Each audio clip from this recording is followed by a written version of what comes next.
স্বাগত জানাচ্ছি সবাইকে আমাদের ফিজিক্স এর জিরো টু হাসলার রুটিন 200 আওয়ার্স কোর্সের কেমিস্ট্রি চ্যাপ্টার 2 অর্থাৎ পর্যায় সারণী ক্লাসে। সো পর্যায় সারণী হচ্ছে পর্যায় সারণী জিনিসটা, এই যে পুরো একটা কেমিস্ট্রি এত বড় একটা সাবজেক্ট, যে জিনিসটার উপর স্ট্যান্ড করে আছে, যে জিনিসটার উপর দাঁড়ায় আছে, দ্যাট ইজ পর্যায় সারণী। এই পর্যায় সারণীটা যদি তুমি ভালোভাবে মানে কি বলবো বুঝতে পারো, মুখস্থ না বুঝতে পারো, ওর কোন মৌলগুলোর ধর্ম কিরকম হবে, কোন মৌলগুলো কার সাথে বিক্রিয়া করতে পারে, এই জিনিসগুলো যদি তুমি ভালোভাবে বোঝো, তোমার জন্য chemistry will be the easiest task. এবং এটা বুঝলে তোমার জন্য কেমিস্ট্রি বোঝা খুব একটা বড় ম্যাটার হবে না। সো আসো আমরা পর্যায় সারণী নিয়ে পড়ালেখা করব, এবং পর্যায় সারণীটাকে ভালোভাবে বোঝার জন্য তোমার থেকে আগে জানতে হবে কিছু ইতিহাস। ঠিক আছে, যে ইতিহাসগুলো আমরা এখানে লিখে রাখছি, তো আমরা একটা একটা করে শুরু করব আগে। আচ্ছা আসো, প্রথমত 1789 সাল। 1789 সালে ল্যাভোইসিয়ে নামের একজন বিজ্ঞানী, 1789 সালে ল্যাভোইসিয়ে নামে একজন বিজ্ঞানী টোটাল 33টা মৌলিক পদার্থ নিয়ে কাজ শুরু করেন। টোটাল কয়টা মৌলিক পদার্থ নিয়ে কাজ শুরু করেন? 33টা মৌলিক পদার্থ, বা যেগুলোকে আমরা পর্যায় সারণীতে মৌল বলে থাকি। পর্যায় সারণীতে টোটাল কয়টা মৌল? 118টা মৌল। প্রত্যেকটাকে একটা একটা কি বলা হয়? মৌল বলা হয়। ঠিক আছে, তাহলে ল্যাভোইসিয়ে নামের একজন বিজ্ঞানী 33টা মৌল নিয়ে কাজ শুরু করেন, এবং এই 33টা মৌলকে, এই যে টোটাল 33টা মৌলকে উনি ধাতু এবং অধাতু এই দুইটা পার্টে ভাগ করেন। ক্লিয়ার? 1789 সালে ল্যাভোইসিয়ে নামের একজন বিজ্ঞানী 33টা মৌল নিয়ে পর্যায় সারণী বানানোর কাজটা শুরু করেন। পর্যায় সারণীর বানানোর কাজটা শুরু করেন, এবং এই 33টা মৌলকে বা 33টা মৌলিক পদার্থকে উনি ধাতু এবং অধাতু এই দুই ভাগে ভাগ করেন। এখন কথা হচ্ছে, এই 33টা মৌলিক পদার্থের মধ্যে কি কি ছিল? এই 33টা মৌলিক পদার্থের মধ্যে ছিল oxygen, nitrogen, hydrogen, phosphorus, mercury, zinc, sulphur. ঠিক আছে, এগুলো ছাড়াও ইন টোটাল 33টা ছিল। ঠিক আছে, তাহলে এটা হচ্ছে প্রথমে ল্যাভোইসিয়ের পার্ট। তারপর আসছেন হচ্ছে ডোবেরাইনার। ডোবেরাইনার 1829 সালে আসেন এবং একটা ত্রয়ী সূত্র দেন। এখন কত হচ্ছে ত্রয়ী সূত্রটা কি? আচ্ছা, ত্রয়ী সূত্র বোঝার জন্য আমাদের একটা জিনিস বুঝতে হবে। আমরা যে পর্যায় সারণীটা এখন পড়ি, বা পর্যায় সারণী যেটা আমরা বইয়ের মধ্যে দেখি সচরাচর, সেই পর্যায় সারণীটা আসলে কি বলতো? পারমাণবিক সংখ্যার উপর ভিত্তি করে সাজানো না? কিরকম? হাইড্রোজেনের পারমাণবিক সংখ্যা 1, হিলিয়ামের পারমাণবিক সংখ্যা 2, লিথিয়ামের পারমাণবিক সংখ্যা 3, বেরিলিয়ামের পারমাণবিক সংখ্যা 4। এই যে 1 2 3 4 5 করে আস্তে আস্তে কি হয়, পর্যায় সারণীটা গঠিত হচ্ছে। তাহলে যে কি দিয়ে সাজানো? পারমাণবিক সংখ্যা দিয়ে সাজানো। খেয়াল করবা, পর্যায় সারণীর ডান পাশে উপরের দিকে একটা মানে ডাবল টাইপ সংখ্যা দেওয়া থাকে। কিরকম? হিলিয়াম পারমাণবিক সংখ্যা কত? 2। ওই সাইডে দেওয়া থাকবে 4। বেরিলিয়াম পারমাণবিক সংখ্যা কত? 3। ওইদিকে দেয়া থাকবে কত? 6। এই যে ডাবল টাইপ যে সংখ্যাগুলো তোমরা দেখো, সেগুলো হচ্ছে অ্যাকচুয়ালি কি? ওই মৌলের প্রোটন এবং নিউট্রন সংখ্যার ভর, যেটাকে বলা হয় হচ্ছে কি? পারমাণবিক ভর। সো আমরা এখন যেটা পর্যায় সারণী দেখি, সেটা পারমাণবিক সংখ্যা দিয়ে সাজানো। পারমাণবিক সংখ্যা 1 হলে তার অবস্থান আগে, পারমাণবিক সংখ্যা 2 হলে তার অবস্থান পরে। এভাবে আমরা দেখি। এখন এই যে ডোবেরাইনার যে পর্যায় সারণীটা বানাতে চেয়েছিলেন, ডোবেরাইনার যে পর্যায় সারণীর কথা বলেছিলেন, সেই পর্যায় সারণীটা আসলে পারমাণবিক ভর অনুসারে সাজানো। পারমাণবিক ভর অনুসারে সাজানো। ঠিক আছে, কি অনুসারে সাজানো? পারমাণবিক ভর অনুসারে সাজানো। অর্থাৎ এটা পারমাণবিক সংখ্যা দিয়ে না, যে 1 2 3 4 এভাবে আগাবে। এটা কিভাবে? পারমাণবিক ভরের উপর নির্ভর করে। যেমন হাইড্রোজেনের পারমাণবিক ভর কত? 1, এটা আগে। অনেকে মনে করে হাইড্রোজেনের পারমাণবিক ভর 2, না, পারমাণবিক সংখ্যাও 1, পারমাণবিক ভরও 1। কারণ হাইড্রোজেনে কোনো ধরনের প্রোটন নাই। ঠিক আছে, সরি, হাইড্রোজেনে কোনো ধরনের নিউট্রন নেই। ঠিক আছে, আচ্ছা, তাহলে হাইড্রোজেনের পারমাণবিক ভর 1, হিলিয়ামের পারমাণবিক ভর 4, লিথিয়ামের পারমাণবিক ভর কত? 3 × 6। ঠিক আছে, তাহলে এই যে উনি যে পর্যায় সারণীটা বানাইছিল, সেটা পারমাণবিক ভর অনুসারে বানাইছিল। That means hydrogen, helium, lithium এভাবে যেত। কেন? কারণ 1 4 তারপর হচ্ছে কি 6। বুঝাতে পারতেছি? আচ্ছা, উনি ডোবেরাইনার একটা পারমাণবিক ভর অনুসারে পর্যায় সারণী সাজান এবং একটা ত্রয়ী সূত্র দেন। এই ত্রয়ী সূত্র জিনিসটা কি? এই যে ত্রয়ী সূত্র দিছে, ত্রয়ী সূত্র জিনিসটা হচ্ছে উনি চিন্তা করছিল হচ্ছে তিনটা মৌল, ধরো তিনটা মৌল এ বি সি, এগুলো হচ্ছে কি? পারমাণবিক ভর অনুসারে সাজানো তিনটা মৌল ধরে নিচ্ছি, এ বি সি জাস্ট ধরা। আচ্ছা, এ বি সি কি? এই যে পারমাণবিক ভর অনুসারে সাজানো তিনটা মৌল। উনি ত্রয়ী সূত্রটা দিয়ে বলতে চাইছে এই যে দ্বিতীয় মৌলের পারমাণবিক ভর, এই যে দ্বিতীয় মৌলের পারমাণবিক ভর, এটা এটা প্রথম ও তৃতীয় মৌলের পারমাণবিক ভরের যোগফলের অর্ধেক বা তার কাছাকাছি। বুঝি নাই, আচ্ছা খেয়াল করো। উনি বলতে চাইছে এই যে দ্বিতীয় মৌলের যেটা পারমাণবিক ভর, দ্বিতীয় মৌলের যেটা পারমাণবিক ভর, এটা প্রথম এবং তৃতীয় মৌলের পারমাণবিক ভরের যোগফলের অর্ধেক বা কাছাকাছি। কাছাকাছি এখন বুঝতেছি উনি কি বলছে। তিনটা মৌলকে যদি পারমাণবিক ভর অনুসারে সাজানো হয়, তাহলে দ্বিতীয় মৌলের পারমাণবিক ভর প্রথম এবং তৃতীয় মৌলের পারমাণবিক ভরের যোগফলের অর্ধেক বা কি হয়, তার কাছাকাছি হয়। বুঝতে পারছি? আচ্ছা, এখন খেয়াল করো উনি কি করছে, প্রথম ত্রয়ী মৌল হিসাবে এই যে দ্বিতীয় মৌলের পারমাণবিক ভর প্রথম ও তৃতীয় মৌলের পারমাণবিক ভরের যোগফল বা তার কাছাকাছি, এটাকে কি বলে, ত্রয়ী সূত্র বলে। এবং উনি ত্রয়ী সূত্র মানে এরকম তিনটা মৌলকে উনি আইডেন্টিফাই করে আলাদা করছে। বুঝছি? এই যে ত্রয়ী সূত্র যে মানবে এরকম তিনটা মৌলকে উনি কি করছে, আলাদা করছে। কি কি মৌলকে আলাদা করছে? দ্যাট ইজ ক্লোরিন, ব্রোমিন আর হচ্ছে কত, আয়োডিন। এখন উনি বলতে চাইছে এই যে এগুলা হচ্ছে উনার পর্যায় সারণীর প্রথম ত্রয়ী মৌল এবং ত্রয়ী মৌল হলে কি মানবে, ত্রয়ী সূত্র মানবে। ত্রয়ী সূত্র কি, দ্বিতীয় মৌলের পারমাণবিক ভর, দ্বিতীয় মৌলের পারমাণবিক ভর প্রথম ও তৃতীয় মৌলের পারমাণবিক ভরের যোগফলের অর্ধেক বা হচ্ছে কি কাছাকাছি। কাছাকাছি। আচ্ছা, এবার একটু খেয়াল করো, এই যে একটু টেস্ট করে দেখি ক্লোরিনের পারমাণবিক ভর কত। ক্লোরিনের পারমাণবিক ভর কত, 35.5। ক্লোরিনের পারমাণবিক ভর কত, 35.5। এবং ব্রোমিনের পারমাণবিক ভর কত, ব্রোমিনের পারমাণবিক ভর ইজ 80। পারমাণবিক ভর ভর সংখ্যা না, ভর অনুসারে সাজাইছিল, ভর অনুসারে। আচ্ছা, আয়োডিনের পারমাণবিক ভর কত, আয়োডিনের পারমাণবিক ভর হচ্ছে 127। 127। আচ্ছা, উনি বলতে চাইছে এই যে ব্রোমিনের পারমাণবিক ভর হচ্ছে ক্লোরিনের পারমাণবিক ভর এবং হচ্ছে আয়োডিনের পারমাণবিক ভরের যোগফলের অর্ধেক বা তার কি কাছাকাছি, অর্ধেক বা তার কি কাছাকাছি। তাহলে তুমি যোগ করে দেখো, 35.5 যোগ 127 ডিভাইডেড বাই 2, এটা কি 80-র কাছাকাছি আসে কি আসে না? দাঁড়া আমি একটু ক্যালকুলেটরটা নিলাম। এই যে দ্বিতীয় মৌলের পারমাণবিক ভর, প্রথম মৌলের পারমাণবিক ভর হচ্ছে কত, 35.5। তৃতীয় মৌলের পারমাণবিক ভর কত, 127 ডিভাইডেড বাই 2, দ্যাট মিন্স আসছে 81.25। এখানে আসছে কত, 81.25, যা কার কাছাকাছি, যা 80 এর কাছাকাছি না, যা 80 এর কাছাকাছি। বোঝাতে পারছি? সরি আমার একটু রানিং নোস। আচ্ছা, তাহলে এই যে দ্বিতীয় মৌলের পারমাণবিক ভর যেটা আছে, এটা প্রথম এবং তৃতীয় মৌলের পারমাণবিক ভরের যোগফলের অর্ধেক বা কি তার কাছাকাছি। প্রুভ হয়েছে এখন? এতক্ষণ জাস্ট বলতেছিলাম, এখন প্রুভ করছি। আচ্ছা, এবার আসো, এরপর 1864 সালে নিউল্যান্ড নামের একজন বিজ্ঞানী, 1900 কত সালে, 1800 কত সালে, 64 সালে নিউল্যান্ড নামের বিজ্ঞানী অষ্টক সূত্র দেন। নিউল্যান্ড নামের বিজ্ঞানী কি সূত্র দেন, অষ্টক সূত্র দেন। অষ্টক সূত্রটা কিরকম, উনিও সেম কাজ করছে। দ্যাট ইজ মৌলসমূহকে পারমাণবিক ভর অনুসারে সাজাইছে। মৌলসমূহকে কিভাবে সাজাইছে, পারমাণবিক ভর অনুসারে সাজাইছে। এবং উনি বলছে মৌলসমূহকে পারমাণবিক ভর অনুসারে সাজালে প্রথম মৌলের ধর্ম সমান অষ্টম মৌলের ধর্ম। উনি বলতে চাইছে কি, প্রথম মৌলের ধর্ম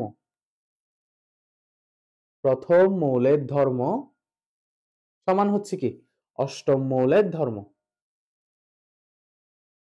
এটা বুঝছি। আচ্ছা আসো, উনি বলতে চাইছে পারমাণবিক ভর অনুসারে যদি উনি মৌলগুলোকে সাজায়, ধরো পারমাণবিক ভর অনুসারে আমি সাজালাম A B C D E F G H, এরকম 8টা মৌল আছে। ঠিক আছে, কিভাবে সাজাইছি, পারমাণবিক ভর অনুসারে সাজাইছি, অথবা এভাবে আছে জি এইচ আই জে। উনি বলতে চাইছে এ মৌলের ধর্ম সমান হবে কি মৌলের ধর্ম, এইচ মৌলের ধর্ম। এই যে প্রথম মৌলের ধর্ম সমান কি অষ্টম মৌলের ধর্ম। তারপরে আরেকভাবে বলা যায়, দ্যাট ইজ বি সমান কি বলা যায়, আই বলা যায় না, এই যে বি সমান আই, বুঝতেছি। তারপরে কি বলা যায়, সি সমান জে বলা যায় না। যে কোনো মৌলের ধর্ম তার অষ্টম মৌলের ধর্মের সাথে মিলবে কখন, যখন তুমি পর্যায় সারণীটা পারমাণবিক ভর অনুসারে সাজাবা, তখনই খেয়াল করবা হচ্ছে কি যে কোনো মৌলের ধর্ম তার অষ্টম মৌলের ধর্মের সাথে মিলে। আচ্ছা, এই জিনিসটা আমরা একটু ক্লিয়ারলি দেখি আরো। আচ্ছা, আমরা যদি পর্যায় সারণীর দিকে তাকাই এবং পারমাণবিক ভর অনুসারে যদি মৌলগুলোকে সাজাই, আমরা পাবো lithium, beryllium, boron, carbon, nitrogen, oxygen, fluorine, neon. তারপরে কি? Sodium, magnesium, aluminium, silicon, phosphorus, sulphur, chlorine, argon. এবার একটু খেয়াল করো, এই যে লিথিয়াম থেকে আর্গন পর্যন্ত আমরা কিভাবে সাজাইছি জানো? পারমাণবিক ভর অনুসারে সাজাইছি। ঠিক আছে, পারমাণবিক কি অনুসারে সাজাইছি? ভর। ভর বারবার বলতেছি, পারমাণবিক সংখ্যা না। পর্যায় সারণীতে পারমাণবিক সংখ্যার পারমাণবিক ভরটা এই আর্গন পর্যন্ত মোটামুটি সেম থাকে যদি তুমি ক্রমটা সাজাও। যেমন পারমাণবিক সংখ্যা অনুসারেও যে ক্রমটা আসার কথা, পারমাণবিক ভর অনুসারেও কি সেম ক্রমটাই কিন্তু আসে। কতটুকু পর্যন্ত? এই যে আর্গন বা পটাশিয়াম পর্যন্ত ম্যাবে। ঠিক আছে, তো এই যে আমরা একটা পর্যায় সারণী সাজালাম, এটা কি অনুসারে সাজাইছি? এখন আমরা পারমাণবিক ভর অনুসারে সাজাইছি এবং নিউল্যান্ডের অষ্টক সূত্র মতে প্রথম মৌলের ধর্ম অষ্টম মৌলের ধর্মের সাথে মিলবে। তাহলে খেয়াল করো, এটাও যদি প্রথম মৌল হয়, 2 3 4 5 6 7 8, সরি, অষ্টম মৌল মিন্স কি 1 2 3 4 5 6 7 8। ঠিক আছে, তাহলে খেয়াল করো, এই যে লিথিয়াম, এই যে লিথিয়াম, এই যে সোডিয়াম, এই যে সোডিয়াম, সরি এখানে আমরা একটু ভুল হয়েছে, এটা এইচ এর সাথে না, 3 4 5 6 7 8, এটা হবে কিসের সাথে সমান? আই এর সাথে সমান, বিটা হবে জে এর সাথে সমান। অষ্টম মৌল বলছে না, এটার পরে 8 নাম্বার মৌল, এটার পরে কয় নাম্বার মৌল? 8 নাম্বার মৌল। বি সমান কে? আচ্ছা, তাহলে পারমাণবিক ভর অনুসারে আমি সাজালাম এই জায়গাটাতে, এবং আমরা দেখতে পাচ্ছি লিথিয়াম এবং সোডিয়ামের ধর্ম সেম। ধর্ম সেম বলতে কি? ধর্ম সেম মানে ওদের আচার আচরণ সেম। কিরকম? যেমন এই যে আমরা বের করে ফেলছি যে লিথিয়াম আর সোডিয়ামের ধর্ম একই, তাইলে এখন ওদের ধর্ম একই বলতে অ্যাকচুয়ালি জিনিসটা কি? অ্যাকচুয়ালি হচ্ছে লিথিয়াম যেমন একটা ইলেকট্রন ত্যাগ করতে পারে, সোডিয়ামও তেমনই একটা ইলেকট্রন ত্যাগ করতে পারে। লিথিয়াম যেমন ধাতু, সোডিয়ামও তেমন ধাতু। বুঝতেছি? বেরিলিয়াম যেমন ধাতু, ম্যাগনেসিয়াম তেমন ধাতু। বেরিলিয়াম যেমন 2টি ইলেকট্রন ত্যাগ করে, ম্যাগনেসিয়াম তেমন 2টি ইলেকট্রন ত্যাগ করে। এই যে বোরন, বোরন কি করে? লিথিয়াম বেরিলিয়াম বোরন, কি জানি বোরন কি করে? হ্যাঁ, বোরন যেমন 3টি ইলেকট্রন ত্যাগ করে, অ্যালুমিনিয়ামও কি করে? 3টি ইলেকট্রন ত্যাগ করে। এভাবে আর্গন যেমন নিষ্ক্রিয়, নিয়ন তেমন নিষ্ক্রিয়। ফ্লোরিন যেমন একটি ইলেকট্রন নেয়, ক্লোরিন তেমন একটি ইলেকট্রন নেয়। ঠিক আছে, এভাবে প্রত্যেকটা ধর্ম ওদের সেম। এই যে উপরে নিচে যে মৌলগুলো আছে প্রত্যেকটা ধর্ম সেম। তার মানে নিউল্যান্ডের অষ্টক সূত্রটা কি মানতেছে? বা নিউল্যান্ডের অষ্টক সূত্রটা কি পারফেক্ট? পারফেক্ট। কেন পারফেক্ট? এই যে পারমাণবিক ভর অনুসারে সাজালে প্রথম মৌলের ধর্ম অষ্টম মৌলের ধর্মের সাথে মিলে যাবেই। ঠিক আছে, তারপর আসি। এরপর ঠিক 5 বছর পরে, ঠিক 5 বছর পরে মেন্ডেলিভ আসছে একটা পর্যায় সূত্র নিয়ে। মেন্ডেলিভ আসছে কি নিয়ে? একটা পর্যায় সূত্র নিয়ে। ঠিক আছে, এই পর্যায় সূত্রের ক্ষেত্রে উনি একটা কাজ করছে। পর্যায় সূত্রের ক্ষেত্রে এটা একটা কাজ করছে উনি। খেয়াল করো, প্রথমে ওইটা দেখার দরকার নেই। এই যে এরকম যদি তোমরা লাইন দেখো, এই যে এরকম যদি তোমরা লাইন দেখো, এই লাইনগুলোকে কি বলে? এই লাইনগুলোকে বলা হয় হচ্ছে সারি। এই লাইনগুলোকে কি বলা হয়? সারি। এবং এই যে লম্বা লম্বা যদি কোনো কিছু থাকে, এগুলোকে তোমরা কি বলো? কলাম বলো। কলাম বলো। ঠিক আছে, শোয়ানো থাকলে সারি, লম্বা থাকলে কি? কলম। কলাম। ঠিক আছে, আচ্ছা এখন মেন্ডেলিভ কি করছে? টোটাল 63টা মৌল নিয়ে কাজ শুরু করছে। খেয়াল করো, টোটাল কয়টা মৌল নিয়ে কাজ শুরু করছে মেন্ডেলিভ পর্যায় সারণীর? 63টা মৌল নিয়ে কাজ শুরু করছে। এবং 63টা মৌলকে উনি এরকম 1 2 3 4 5 6 7 করে 12টা সারিতে সাজাইছে এবং 1 2 3 4 5 6 7 8 8টা কলামে সাজাইছে। বুঝতেছি? মেন্ডেলিভ কি করছে? মেন্ডেলিভ 1869 সালে এসে 63টা মৌল নিয়ে একটা পর্যায় সারণী বানানোর কাজ করছে, যেখানে 12টা সারি ছিল এবং 8টা কলাম ছিল। এখন সারি মানে কি? এই যে এগুলা হচ্ছে একটা একটা সারি, এবং কলাম মানে কি? এগুলা হচ্ছে কি একটা একটা কলাম। ঠিক আছে, 12টা সারি এবং 8টা কলামে উনি পর্যায় সারণীটা বানাইছে। এখন উনি পর্যায় সারণীটা বানানোর পর একটা পর্যায় সূত্র দিছে। পর্যায় সূত্র দিছে। পর্যায় সূত্রটা অনেকটা নিউল্যান্ডের অষ্টক সূত্রের মতো। কিরকম? কিরকম? আচ্ছা আসো। উনি বলতে চাইছে মৌলসমূহের ভৌত ও রাসায়নিক ধর্মাবলী, মৌলসমূহের ভৌত ও রাসায়নিক ধর্মাবলী তাদের পারমাণবিক ভর বৃদ্ধির সাথে সাথে পর্যায়ক্রমে আবর্তিত হয়। আচ্ছা আমাকে একটা জিনিস বলো, আবর্তিত হওয়া মানে কি? ঘুরে আসা না? আবর্তিত হওয়া মানে কি? ঘুরে আসা। যেমন ঘড়ির কাঁটা আবর্তিত হয়। ঘড়ির কাঁটা কি হয়? আবর্তিত হয়। যেমন ঘড়ির কাঁটা যদি এখন 3-এর দাগে থাকে, 1 মিনিট পর বরাবর আবার কোথায় আসবে? 3-এর দাগে আসবে। দ্যাট মিন্স এটা হচ্ছে কি? এক আবর্তন। তো উনিও বলতে চাইছে, মেন্ডেলিফও বলতে চাইছে, দ্যাট ইজ পারমাণবিক ভর অনুসারে যদি আমরা মৌলগুলোকে সাজাই, সেক্ষেত্রে যেটা হবে, সেক্ষেত্রে ওদের ধর্মগুলা সেক্ষেত্রে মৌলের ধর্মগুলো পর্যায়ক্রমে আবর্তিত হবে। যেটা কে বলছিল একটু করে? নিউল্যান্ড বলছিল। ভাই কিচ্ছু বুঝিনি। তুমি কি মিলাইতে পারতেছ না? নিউল্যান্ডের সূত্রের সাথে মেন্ডেলিফ মিলাইতে পারতেছ না। কিভাবে মিলাবা? খেয়াল করো। মেন্ডেলিফ যা বলছে, নিউল্যান্ড তা বলছে, নিউল্যান্ড যা বলছে, মেন্ডেলিফ তা বলছে। খেয়াল করো, আমরা যে লিখছিলাম না? লিথিয়াম, তারপরে কি? Beryllium, boron, carbon, nitrogen, oxygen, fluorine, neon, তারপরে sodium, magnesium, aluminium, silicon, phosphorus, sulphur, chlorine, argon. এই যে লিখছিলাম না আমরা? পারমাণবিক ভর অনুসারে সাজাইছিলাম না? নিউল্যান্ড বলছিল কি? নিউল্যান্ড বলছিল কি? যে কোনো একটা মৌলের ধর্ম তার অষ্টম মৌলের ধর্মের সাথে মিলে। যে কোনো একটা মৌলের ধর্ম কার সাথে মিলে? তার অষ্টম মৌলের ধর্মের সাথে মিলে। আচ্ছা, এটা তো বুঝছি। এখন মেন্ডেলিফ কি বলছে? মৌলসমূহের ভৌত ও রাসায়নিক ধর্মাবলী। ধরলাম আমরা লিথিয়াম। লিথিয়ামের ভৌত ও রাসায়নিক ধর্মাবলী। লিথিয়ামের ভৌত এবং রাসায়নিক ধর্মাবলী তার পারমাণবিক ভর বৃদ্ধির সাথে সাথে পর্যায়ক্রমে আবর্তিত হয়। খেয়াল করো, দ্যাট মিনস লিথিয়ামের যে ভৌত এবং রাসায়নিক ধর্ম, লিথিয়ামের যে ভৌত ও রাসায়নিক ধর্ম সেটা ঘুরে ফিরে আবার আসবে। মেন্ডেলিফের কথা হচ্ছে এটা। লিথিয়ামের যে ভৌত ও রাসায়নিক ধর্ম এটা কি পর্যায়ক্রমে আবর্তিত হবে। দ্যাট মিনস ঘুরে ঘুরে বারবার আসবে। ঘুরে ঘুরে কি হবে? বারবার আসবে। যেমন শুধু লিথিয়াম আর সোডিয়াম, লিথিয়াম আর সোডিয়াম, লিথিয়ামের যে ভৌত ও রাসায়নিক ধর্ম এটা সোডিয়ামে আবার আসছে। সোডিয়ামের যেটা ভৌত ও রাসায়নিক ধর্ম এটা কোথায় আসে? পটাশিয়ামে আসে। পটাশিয়ামের যেটা ভৌত ও রাসায়নিক ধর্ম বলি এটা আবার ঘুরে কোথায় আসে? রুবিডিয়ামে আসে। তাহলে খেয়াল করো, লিথিয়ামের ধর্মটা ঘুরে ফিরে কয়বার আসছে? 4 বার আসছে। এরপর আবার আসে সিজিয়ামে, তারপর আসে কোথায়? ফ্রান্সিয়ামে। দ্যাট মিনস এই যে একটা লিথিয়ামের ধর্ম, একটা লিথিয়ামের যে ভৌত রাসায়নিক ধর্ম এটা পর্যায়ক্রমে আবর্তিত হয়েছে। দ্যাট মিনস ঘুরে ঘুরে বারবার আসতেছে। ঘুরে ঘুরে বারবার আসছে কিরকম? এই যে একই ধর্মটা টোটাল 1 2 3 4 5 6 বার আসছে। টোটাল 6 বার আসা মানে কি? বারবার টোটাল 6 বার কি হইছে? আবর্তিত হইছে। 6 বার একই ধর্মটা ঘুরে ঘুরে আসছে। এভাবে এই যে বেরিলিয়াম আর ম্যাগনেসিয়ামের ধর্মটা ঘুরে ঘুরে আসছে। তারপর মোগলাই কাবাব, ক্যালসিয়াম, এসআর, তারপর হচ্ছে কি? আরে তাহলে এই যে বেরিলিয়ামের ধর্মটাও সেম ভাবে বারবার কোথায় আসছে? এই যে মৌলগুলোতে ঘুরে ঘুরে আসছে। ঠিক আছে? এভাবে প্রত্যেকটা মৌলতে ঘুরে ঘুরে আসবে। কিরকম? এই যে বেরিলিয়াম যেমন 2টি ইলেকট্রন ত্যাগ করে, ম্যাগনেসিয়ামও তেমন 2টি ইলেকট্রন ত্যাগ করে। এটাই হচ্ছে রাসায়নিক ধর্ম। ঠিক আছে? এটাই হচ্ছে কি রাসায়নিক ধর্ম। এই যে কয়টা ইলেকট্রন গ্রহণ বা ত্যাগ করতে পারে, এটাই হচ্ছে কি রাসায়নিক ধর্ম।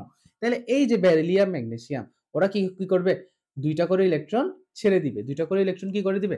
ছেড়ে দিবে। দ্যাট মিনস পারমাণবিক ভর যত বাড়তেছে মৌলের ধর্মগুলা, মৌলের সমূহের ভৌত ও রাসায়নিক ধর্মগুলা আবার কি হচ্ছে? ঘুরে ঘুরে আসতেছে। দ্যাট মিনস পর্যায়ক্রমে আবর্তিত হচ্ছে। এখন মেন্ডেলিফের পর্যায় সারণীতে কয়টা সারি কয়টা কলাম ছিল? 12টা সারি ছিল এবং 8টা কলাম ছিল। এখন কথা হচ্ছে মেন্ডেলিফের যে পর্যায় সারণীটা ছিল সেটা ছিল ত্রুটিযুক্ত। মেন্ডেলিফের যে পর্যায় সারণীটা ছিল, মেন্ডেলিফের যে পর্যায় সারণীটা ছিল, মেন্ডেলিফের যে পর্যায় সারণী ছিল দ্যাট ইজ কি ছিল? ত্রুটিযুক্ত ছিল। মেন্ডেলিফের পর্যায় সারণীটা কি ছিল? ত্রুটিযুক্ত ছিল। কিরকম? কিরকম? উনি যে পর্যায় সারণীটা বানাইছে, উনি কি অনুসারে পর্যায় সারণী বানাইছিল? পারমাণবিক ভর অনুসারে পর্যায় সারণী বানাইছিল না? পারমাণবিক কি অনুসারে বলছি? ভর অনুসারে পর্যায় সারণী বানাইছিল।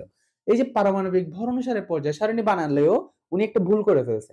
দ্যাট ইজ আর্গনকে আর্গনকে আর্গনকে উনি কিসের আগে রেখে ফেলছে? ক্যালসিয়ামের আগে রেখে ফেলছে। বুঝছো কিছু? বুঝছো কিছু? বুঝো নাই। উনি পারমাণবিক ভর অনুসারে একটা পর্যায় সারণী তো বানাইছে। সেখানে আর্গনকে আগে রেখে ফেলছে, ক্যালসিয়ামকে পরে রেখে ফেলছে। এখন তুমি বলতে পারো ভাই ক্যালসিয়ামকে পরে রাখলে সমস্যা কি? আর্গনকে আগে রাখলে সমস্যা কি? আর্গনকে আগে ক্যালসিয়ামকে পরে রাখলে সমস্যা কি? Sorry calcium, potassium. উনি কি ভুল করছে? উনি ভুল করছে হচ্ছে আর্গনকে আগে রাখছে, পটাশিয়ামকে পরে রাখছে। তাহলে কেন ভুল? কারণ খেয়াল করো আর্গনের পারমাণবিক ভর হচ্ছে 40, পটাশিয়ামের পারমাণবিক ভর হচ্ছে কত? 39। তাহলে উনি সাজাইছিল কি অনুসারে? পারমাণবিক ভর অনুসারে। তাইলে উনার যে থিওরি অনুসারে সাজানো, পারমাণবিক ভরের থিওরি অনুসারে যে সাজানো, এই অনুসারে কিরকম হওয়ার কথা জিনিসটা? পটাশিয়াম, আর্গন এরকম হওয়ার কথা না? কারণ পটাশিয়ামের পারমাণবিক ভর 39, আর্গনের পারমাণবিক ভর 40। জিনিসটা হওয়ার কথা কিরকম? এরকম। বুঝাতে পারতেছি? কারণ পারমাণবিক ভর অনুসারে সাজাইছে। ঠিক আছে? কিন্তু উনি সাজাইছে কেন? কিভাবে? আর্গন এরপর পটাশিয়াম এভাবে সাজাইছে। কেন বলতো? কেন সাজাইছে বলতো? এটা বুঝছো? কেন সাজাইছে? উনি বলছে না পর্যায়ক্রমে ধর্মগুলো কিভাবে আবর্তিত হবে। সেজন্য আর্গনের নিচে উনাকে কি রাখতে হয়েছে? সরি আর্গনের উপরে উনাকে নিয়ন রাখতে হয়েছে। ঠিক আছে? বুঝতেছি? এরপর নিয়নের উপরে হিলিয়াম রাখতে হয়েছে। এখন আর্গনটাকে যদি উনি একটু পরে বা একটু আগে নিয়ে যেত, এই যে নিষ্ক্রিয় গ্যাসের যে গ্রুপটা আছে না, এই গ্রুপের মধ্যে আর্গন থাকতে পারতো না। এই জন্য উনি একটু অ্যাডজাস্ট করে দিছে। বুঝতেছি? এই যে আর্গনের ধর্মটা, এটা কি ধর্ম? নিষ্ক্রিয় ধর্ম, নিষ্ক্রিয় গ্যাসের ধর্ম। এখন উনি যদি আর্গনের জায়গায় পটাশিয়ামকে বসাতো, এটা তো হচ্ছে কিসের গ্রুপ? নিষ্ক্রিয় গ্যাসের গ্রুপ। তো নিষ্ক্রিয় গ্যাসের গ্রুপে যদি পটাশিয়ামকে উনি ঢুকাতো, জিনিসটা গোলমাল হয়ে যেত না? এই যে এই কথাটা কি আর মানতো? পর্যায়ক্রমে যে আবর্তিত হয়, এই কথাটা কি আর মানতেছিল? মানতেছিল না। এই কারণে উনি একটু অ্যাডজাস্ট করে পটাশিয়ামকে সরাই দিয়েছে, আর্গনকে ঠিকই নিষ্ক্রিয় গ্যাসের গ্রুপে রাখছে এবং সমতাটা কি রাখছে? ঠিক রাখছে। কিন্তু পারমাণবিক ভর অনুসারে সাজালে পটাশিয়ামকে আগে রাখতে হয়, আর্গনকে কোথায় রাখতে হয়? পরে রাখতে হয়। তাহলে এই জিনিসটা ত্রুটিপূর্ণ না? উনি তো একটু অ্যাডজাস্ট করে দিছে। কিন্তু উনি সাজাইছে কি অনুসারে? পারমাণবিক ভর অনুসারে। সো এটা উনার মাথায় রাখা দরকার ছিল না, যদি পারমাণবিক ভর অনুসারে সাজাচ্ছে? এটা ওনার মাথায় রাখা দরকার ছিল না, উনি মাথায় রাখেনি। উনি অ্যাডজাস্ট করার জন্য গিয়ে পটাশিয়ামকে পরে রেখে দিছে, আর্গনকে কোথায় রেখে দিছে? আগে রেখে দিছে। সো এটা হচ্ছে ওনার পর্যায় সারণীর একটা ত্রুটি। তারপর আসি এরপর লাস্টে, একদম লাস্টে 1913 সালে একজন ভালো মানুষ আসছে, দ্যাট ইজ মোসলে। 1913 সালে একজন ভালো মানুষ আসছিল, দ্যাট ইজ কি? মোসলে। মোসলে কি করছিল? মোসলে বলছিল, এই যে 1789 সাল থেকে তোমরা 1900 সাল পর্যন্ত হুদাই পারমাণবিক ভর নিয়ে নাচানাচি করছো, কোনো লাভের লাভ হয় নাই। আমার কথা শোনো, পারমাণবিক সংখ্যা দিয়ে সাজাও। 1913 সালে মোসলে এসে কি বলছে? সবাই তোমরা এতদিন ইয়া নিয়ে লাফালাফি করছো, ভর নিয়ে লাফালাফি করছো, এখন আসা আমার কথা শোনো, পারমাণবিক সংখ্যা দিয়ে সাজাও। এবং উনি প্রথম পারমাণবিক সংখ্যা দিয়ে পর্যায় সারণীটা সাজানোর প্রস্তাব করছে। উনি বানায় নাই, উনি কি করছে? প্রস্তাব করছে। ঠিক আছে? আচ্ছা, এবার আসো, এখন পর্যন্ত টোটাল মৌল আবিষ্কৃত কয়টা হয়েছে? এখন পর্যন্ত টোটাল আবিষ্কৃত মৌল কয়টা? আবিষ্কৃত মৌল কয়টা? 118টা। এখন পর্যন্ত ইন টোটাল আবিষ্কৃত মৌল কয়টা?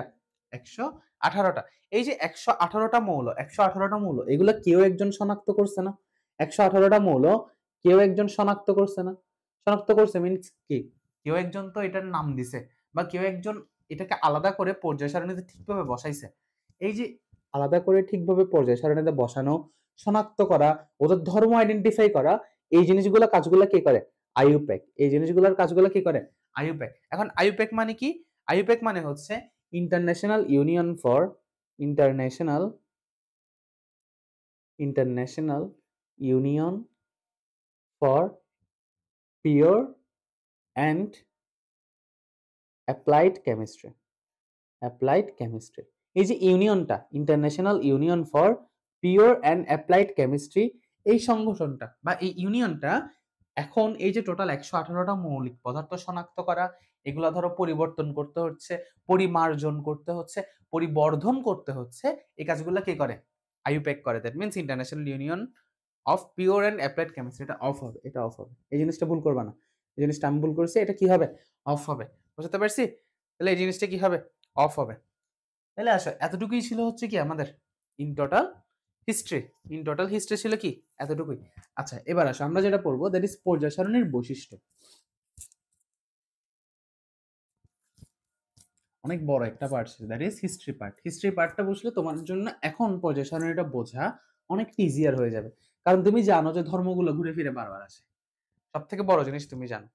আচ্ছা, এবার আসো, এবার আমি বলবো লিখার আগে তোমার বইটা খোলো, বইটা খুলে পর্যায় সারণী আছে না, পর্যায় সারণীটা খোলো, আমার কথার সাথে মিলাবা। ঠিক আছে? পর্যায় সারণী খোলো। আচ্ছা, আসো, এবার আমরা কি পড়বো? পর্যায় সারণীর বৈশিষ্ট্যগুলো পড়বো। পর্যায়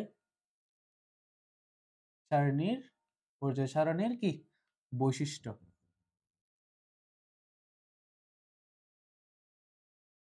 আচ্ছা, পর্যায় সারণীর প্রথম বৈশিষ্ট্য। পর্যায় সারণীর প্রথম বৈশিষ্ট্য, তুমি যদি বইটা খুলে থাকো, বইটা যদি তুমি খুলে থাকো, আমরা একটু আগে বলছি কি সারি কোনটা কলাম কোনটা, এই যে শোয়ানো দাগগুলো হচ্ছে কি সারি। এই যে এখানে তিনটা কি আছে? সারি আছে। তারপর এই যে খাড়া উলম্ব দাগগুলো কি? উলম্ব দাগগুলো হচ্ছে একটা একটা কলাম। কলাম। তাহলে এগুলো হচ্ছে কি কলাম। এখন কথা হচ্ছে এই যে রো যেটাকে আমরা বলি, এই যে শোয়ানো দাগগুলো যেটাকে আমরা কি বলি? রো বলি। এটাকে কেমিস্ট্রির ভাষায় বলা হয় হচ্ছে পর্যায়। আমরা যেটাকে ইংলিশে কি বলি? রো বলি। কেমিস্ট্রির ভাষায় সেটাকে বলা হয় হচ্ছে কি? পর্যায়। তারপর আমরা যেটাকে ইংলিশে বলি কলাম, সেটাকে কেমিস্ট্রির ভাষায় কি বলা হয়? গ্রুপ বলা হয়। আমরা যেটাকে কলাম বলি সেটাকে কেমিস্ট্রির ভাষায় কি বলা হয়? গ্রুপ বলা হয়। এবং আমরা যেটাকে রো বলি, আমরা যেটাকে রো বলি সেটাকে কেমিস্ট্রির ভাষায় কি বলা হয়? সেটাকে কেমিস্ট্রির ভাষায় বলা হয় হচ্ছে রোটাকে পর্যায়। রোটাকে কি বলা হয় কেমিস্ট্রির ভাষায়? রোটাকে বলা হয় কেমিস্ট্রির ভাষায় পর্যায়। রোটাকে বলা হয় কেমিস্ট্রির ভাষায় হচ্ছে কি? পর্যায়। আচ্ছা, পর্যায় সারণীর প্রথম বৈশিষ্ট্য। তুমি যদি বইয়ে খোলা থাকো পর্যায় সারণীটা খেয়াল করবা।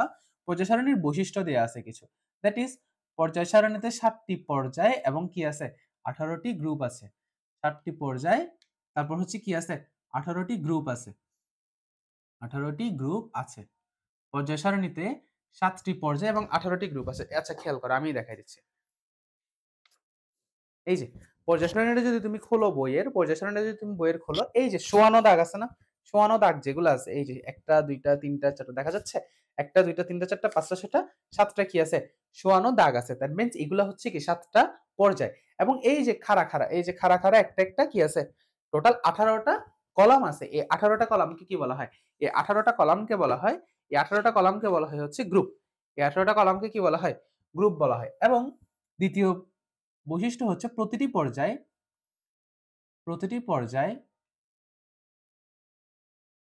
গ্রুপ 1 হতে শুরু করে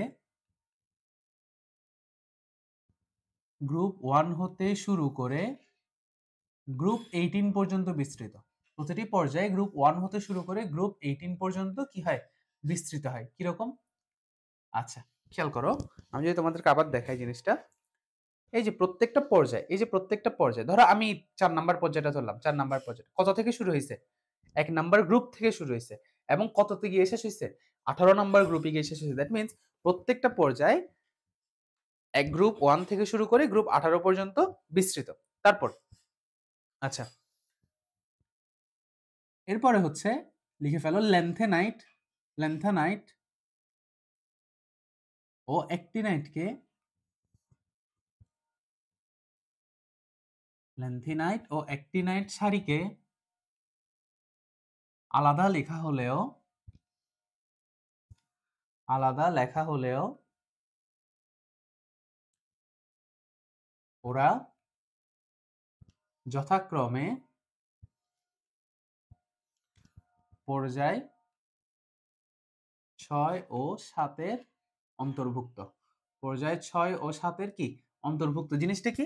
এই যে খেয়াল করো পর্যায় সারণীর নিচে আমি যদি আবার দেখাই, পর্যায় সারণীর নিচে এই যে প্রথম যে সারিটা দেখতে পাচ্ছ পর্যায় সারণীর নিচে, দ্যাট ইজ হচ্ছে ল্যান্থানাইট সারির মৌল। দ্বিতীয় যে সারিটা দেখতে পাচ্ছ এটা হচ্ছে কি? অ্যাক্টিনাইট সারির মৌল। তাহলে এই যে ল্যান্থানাইট সারি, এই পুরোটা সারি, ল্যান্থানাইট সারি, এই পুরো সারি কোথায় জানো? এই যে পুরো ল্যান্থানাইট সারি, এই পুরো ল্যান্থানাইট সারিটা হচ্ছে এই জায়গায়। ৬ নাম্বার গ্রুপের কোথায়? এই জায়গায়। এবং পুরো যে অ্যাক্টিনাইট সারি, এই পুরো অ্যাক্টিনাইট সারিটা কোথায়? ৭ নাম্বার পর্যায়ে ৩ নাম্বার গ্রুপে। ল্যান্থানাইট সারিটা কোথায়? ৬ নাম্বার পর্যায়ের কয় নাম্বার গ্রুপে? ৩ নাম্বার গ্রুপ। ঠিক আছে? ৬ নাম্বার পর্যায়ে ৩ নাম্বার গ্রুপে হচ্ছে ল্যান্থানাইট সারির মৌলগুলা এবং ৭ নাম্বার গ্রুপে ৭ নাম্বার পর্যায়ের ৩ নাম্বার গ্রুপে হচ্ছে কি? অ্যাক্টিনাইট সারির মৌলগুলো। কিন্তু কথা হচ্ছে এই যে পর্যায় সারণীর মৌলগুলোকে, ল্যান্থানাইট এবং অ্যাক্টিনাইট সারির মৌলকে নিচে রাখার কারণ কি? পর্যায় সারণীর ল্যান্থানাইট এবং অ্যাক্টিনাইট সারির মৌলগুলোকে নিচে রাখার কারণ কি? খেয়াল করো, এই যে পর্যায় সারণীর ৩ নাম্বার গ্রুপের কয় নাম্বার পর্যায়ে আছে? ৬ নাম্বার পর্যায়ে ল্যান্থানাইট মৌলগুলো আছে। এখন এই যে ল্যান্থানাইট মৌলগুলো আছে, ল্যান্থানাইট মৌলগুলোর ল্যান্থানাইটের এই যে সারিটার মধ্যে ল্যান্থানাইট সারিতে যতগুলো মৌল আছে প্রত্যেকটা মৌলের ভৌত এবং রাসায়নিক ধর্ম কমপ্লিটলি সেম। ল্যান্থানাইট সারিতে যতগুলো কি আছে? মৌল আছে প্রত্যেকটা মৌলের ভৌত এবং রাসায়নিক ধর্মাবলী সেম। তাহলে ভৌত এবং রাসায়নিক ধর্মাবলী সেম হলে ওদেরকে কোথায় রাখতে হয়? একই গ্রুপে রাখতে হয়। যেমন এই যে প্রথম গ্রুপে ভৌত এবং রাসায়নিক ধর্মাবলীগুলো সেম। সেটা কি? প্রথম গ্রুপের যতগুলো মৌল আছে সবাই একটা ইলেকট্রন ত্যাগ করে। দ্বিতীয় গ্রুপের যে মৌলগুলো আছে ওরা সবাই ২টি ইলেকট্রন ত্যাগ করে। তাহলে তৃতীয় গ্রুপের যে মৌলগুলো থাকবে ওরা সবাই কয়টি ইলেকট্রন ত্যাগ করবে? ৩টি ইলেকট্রন ত্যাগ করবে। ঠিক আছে? তাহলে এই যে ৩টি ইলেকট্রন ত্যাগ করবে, স্যার ৩টি ইলেকট্রন ত্যাগ করবে না, এটা কি করবে? অপধাতু। এটা ৩ নাম্বার পর্যায় না? আচ্ছা, সরি ৩ নাম্বার গ্রুপ না? তাহলে এই যে ৩ নাম্বার গ্রুপের মৌলগুলো ওরা সবাই হচ্ছে কি? এখান থেকে অপধাতু হওয়া শুরু। অর্থাৎ এই যে স্ক্যান্ডিয়ামের সাথে কিসের ধর্ম মিলবে? ইট্রিয়ামের ধর্ম মিলবে। স্ক্যান্ডিয়ামের সাথে কিসের ধর্ম মিলবে? ইট্রিয়ামের ধর্ম মিলবে। এখন ল্যান্থিনেট সারির প্রথম মৌল ল্যান্থেনাম, সিরিয়াম, প্রাসিওডিমিয়াম, নিওডিমিয়াম, এইরকম করে ল্যান্থেনেট সারিতে যতগুলো মৌল আছে সবার ধর্ম কার মতো? স্ক্যান্ডিয়াম আর ইট্রিয়ামের মতো। এখন সবাইকে তো এই জায়গায় বসানো সম্ভব না। এই যে ল্যান্থেনাইট পুরো সারিটাকে যদি তুমি এই জায়গায় বসাও, জিনিসটা পুরো পর্যায় সারণীর সিকোয়েন্সটা ব্রেক করে দিচ্ছে না? তখন কি আর সিজিয়ামটা এই জায়গায় থাকতো? অন্যদিকে চলে যাইতো না? ভৌত এবং রাসায়নিক ধর্মাবলী সেম হলেও কি অন্যদিকে চলে যাইতো না? এই জন্য যাতে পর্যায় সারণীর সৌন্দর্যটা নষ্ট না হয়, যাতে পর্যায় সারণীর সৌন্দর্যটা নষ্ট না হয়, এই জন্য ল্যান্থেনাইট এবং অ্যাক্টিনাইট সারির মৌলগুলোকে আলাদাভাবে লিখা হয়। যাতে পর্যায় সারণীর সৌন্দর্য নষ্ট না হয়, সেই জন্য ল্যান্থেনাইট এবং অ্যাক্টিনাইট সারির মৌলগুলোকে কিভাবে লিখা হয়? আলাদা করে নিচে লিখা হয়। আলাদা করে কোথায় লিখা হয়? নিচে লিখা হয়। ঠিক আছে? তাইলে ওরা আসলে কি আলাদা নিচে লিখা হইলেও ওরা পর্যায় ৬ এবং পর্যায় ৭ এর কি অন্তর্ভুক্ত না? পর্যায় ৬ এবং পর্যায় ৭ এর অন্তর্ভুক্ত। আচ্ছা। এবার আসো আমরা জানবো দ্যাট ইজ পর্যায় ১ এ কয়টা মৌল আছে? পর্যায় ১ এ কয়টা মৌল আছে? পর্যায় ২ এ কয়টা মৌল আছে? এরপর হচ্ছে পর্যায় ৩ এ কয়টা মৌল আছে? পর্যায় ৪ এ কয়টা মৌল আছে? পর্যায় ৫ এ কয়টা মৌল আছে? পর্যায় ৬ এ কয়টা মৌল আছে? এবং পর্যায় ৭ এ কয়টা মৌল আছে? খেয়াল করে দেখো। খেয়াল করে দেখবা তুমি তোমার পর্যায় সারণীটাতে পর্যায় ১ এর মধ্যে শুধু ২ টা মৌল। হাইড্রোজেন, ওই পাশে গিয়ে কি? হিলিয়াম। পর্যায় ১ এ ২ টা মৌল। ঠিক আছে? পর্যায়ে কয়টা মৌল? ২ টা মৌল। এবং পর্যায় ২ এবং ৩, পর্যায় ২ এবং ৩ এ কয়টা করে মৌল আছে? ৮ টা করে মৌল আছে। পর্যায় ২ এবং ৩ এ কয়টা করে মৌল আছে? ৮ টা করে মৌল আছে। পর্যায় ২ এবং ৩ এ ৮ টা করে মৌল আছে। পর্যায় ৪ এবং ৫ এ ১৮ টা করে মৌল। পর্যায় ৪ এবং ৫ এ কয়টা করে মৌল? ১৮ টা করে মৌল। কিন্তু পর্যায় ৬ এবং ৭ এ পর্যায় ৬ এবং ৭ এর মধ্যে কয়টা করে মৌল? ৩২ টা করে মৌল। কেন? এই যে ল্যান্থেনাইট, অ্যাক্টিনাইট, এই যে ৬ নাম্বার গ্রুপ, এখানে টোটাল কয়টা দেখা যাচ্ছে? ১৮ টা ঘর দেখা যাচ্ছে না? কিন্তু এই যে একটা ঘরের ভিতর আবার কয়টা আছে? ১৫ টা আছে। একটা ঘরের ভিতর কয়টা মৌল আছে? ১৫ টা মৌল আছে। এই ১৫ টাকে ধরে টোটাল কয়টা মৌল আসে? ৩২ টা মৌল আসে। এভাবে অ্যাক্টিনাইটের জন্যও কি জিনিসটা সেম। তাইলে এই যে পর্যায় ৬ এবং পর্যায় ৭ এর মধ্যে ইন টোটাল কয়টা করে মৌল আছে? ৩২ টা করে মৌল আছে। আচ্ছা, এবার আসো গ্রুপগুলাতে। গ্রুপ ১ এ কয়টা মৌল আছে বলো তো? গ্রুপ ১ এ হেলিনাকে রুবি সাজাবে ফ্রান্সে। দ্যাট মিনস গ্রুপ ১ এ মৌল আছে ৭ টা। তারপর গ্রুপ ২ এ মৌল আছে কয়টা? গ্রুপ ২ এ খেয়াল করলে দেখবা মৌল আছে কয়টা? ৬ টা। গ্রুপ ২ এ মৌল আছে কয়টা? ৬ টা। বিরিয়ানি, মোগলাই, কাবাব, সালাড বাটিতে রাখা। এগুলো হচ্ছে ছন্দ। আচ্ছা, মনে রাখার ছন্দ। তারপর গ্রুপ ৩ এর ক্ষেত্রে খেয়াল করো। গ্রুপ ৩ এ তুমি যদি নরমালি খেয়াল করো দেখবা হচ্ছে কয়টা মৌল? ৪ টা মৌল। নরমালি। যদি তুমি দেখো দেখবা হচ্ছে কয়টা মৌল? ৪ টা মৌল। এই যে গ্রুপ ৩ টা যদি আমি তোমাকে দেখাই, এই যে গ্রুপ ৩, এই যে ৩ নাম্বার গ্রুপটা। এই ৩ নাম্বার গ্রুপে কয়টা মৌল দেখা যাচ্ছে? ৪ টা মৌল দেখা যাচ্ছে না? কিন্তু এই যে এটার ভিতরে আবার কয়টা মৌল? ১৫ টা মৌল। এটার ভিতরে আবার কয়টা মৌল ইন টোটাল? ১৫ টা মৌল। That means in total group ৩ তে কয়টা মৌল আছে? ৩২ টা মৌল আছে। গ্রুপ ৩ তে ইন টোটাল কয়টা মৌল আছে? ৩২ টা মৌল আছে। তারপর গ্রুপ ৪ থেকে ১২ পর্যন্ত। গ্রুপ ৪ থেকে কত পর্যন্ত? ১২ পর্যন্ত প্রত্যেকটা গ্রুপে ৪ টি মৌল। গ্রুপ ৪ থেকে ১২ পর্যন্ত প্রত্যেকটা গ্রুপে কয়টা মৌল? ৪ টি মৌল। তারপর গ্রুপ ১৩ থেকে ১৭ পর্যন্ত প্রত্যেকটা গ্রুপে ৬ টি করে মৌল। গ্রুপ ১৩ থেকে ১৭ পর্যন্ত প্রত্যেকটা গ্রুপে ৬ টি করে মৌল। তারপর গ্রুপ ১৮ তে আবার ৮ টা মৌল। এখন হচ্ছে এই যে পর্যায় সারণীর বৈশিষ্ট্যগুলো আমরা পড়ছি। প্রথমটা হচ্ছে ৭ টা পর্যায়, ১৮ টা গ্রুপ আছে। প্রত্যেকটা পর্যায়ে গ্রুপ ১ হতে শুরু করে গ্রুপ ১৮ পর্যন্ত বিস্তৃত। ল্যান্থিনাইট এবং অ্যাক্টিনাইট সারিগুলোকে আলাদা লেখা হলেও ওরা যথাক্রমে পর্যায় ৬ এবং ৭ এর অন্তর্ভুক্ত। পর্যায় ১ এ ২ টা মৌল, পর্যায় ২, ৩ এ ৮ টা, পর্যায় ৪, ৫ এ ১৮ টা মৌল, পর্যায় ৬, ৭ এ ৩২ টা মৌল। গ্রুপ 1 এ ৭ টা মৌল, গ্রুপ 2 তে ৬ টা মৌল, গ্রুপ 3 তে ৩২ টা মৌল, গ্রুপ ৪ থেকে ১২ পর্যন্ত প্রত্যেক গ্রুপে ৪ টা করে মৌল, গ্রুপ ১৩ থেকে ১৭ পর্যন্ত ইন টোটাল ৬ টা করে মৌল প্রত্যেকটা গ্রুপে, এবং গ্রুপ ১৮ তে কয়টা মৌল ইন টোটাল? ৭ টা মৌল। তাহলে এই যে টোটাল আমাদের পর্যায় সারণীর বৈশিষ্ট্যটা আশা করি ক্লিয়ার। পর্যায় সারণীর বৈশিষ্ট্যগুলো ক্লিয়ার? ক্লিয়ার? আচ্ছা, এবার আসো এই যে ল্যান্থেনাইট আর অ্যাক্টিনাইট, এই জিনিসটা আমি এখানে লিখে দিই আগে। ল্যান্থেনাইট এবং অ্যাক্টিনাইটে যে মৌলগুলো আছে ওদের পারমাণবিক সংখ্যা কত? ল্যান্থেনাইট এবং অ্যাক্টিনাইট সারির মধ্যে যে মৌলগুলো আছে ওদের পারমাণবিক সংখ্যা কত? ওদের পারমাণবিক সংখ্যা মনে রাখবে হচ্ছে ৫৭ থেকে ৭১ এবং ৮৯ থেকে ১০৩। ৫৭ থেকে ৭১ এবং ৮৯ থেকে হচ্ছে কত? ১০৩। তাহলে যেসব মৌলগুলোর পারমাণবিক সংখ্যা ৫৭ থেকে ৭১ পর্যন্ত তাদেরকে বলা হয় ল্যান্থেনাইট সারির মৌল, এবং যেসব মৌলের পারমাণবিক সংখ্যা ৮৯ থেকে ১০৩ পর্যন্ত ওদেরকে বলা হয় হচ্ছে কি? অ্যাক্টিনেট সারির মৌল। ল্যান্থেনাইড হচ্ছে 57 থেকে 71 এবং অ্যাক্টিনাইড হচ্ছে কি 89 থেকে 103। 89 থেকে কত? 103। এখন লিখেন। আশা করি পর্যায় সারণীর বৈশিষ্ট্য ফুল ক্লিয়ার।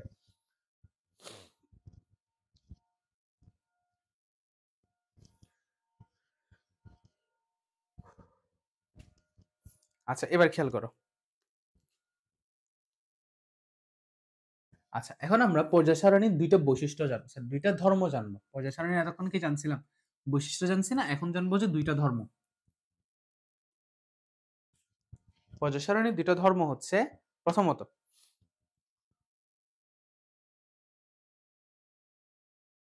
প্রথম ধর্ম হচ্ছে একই পর্যায়ের ডান থেকে বামে গেলে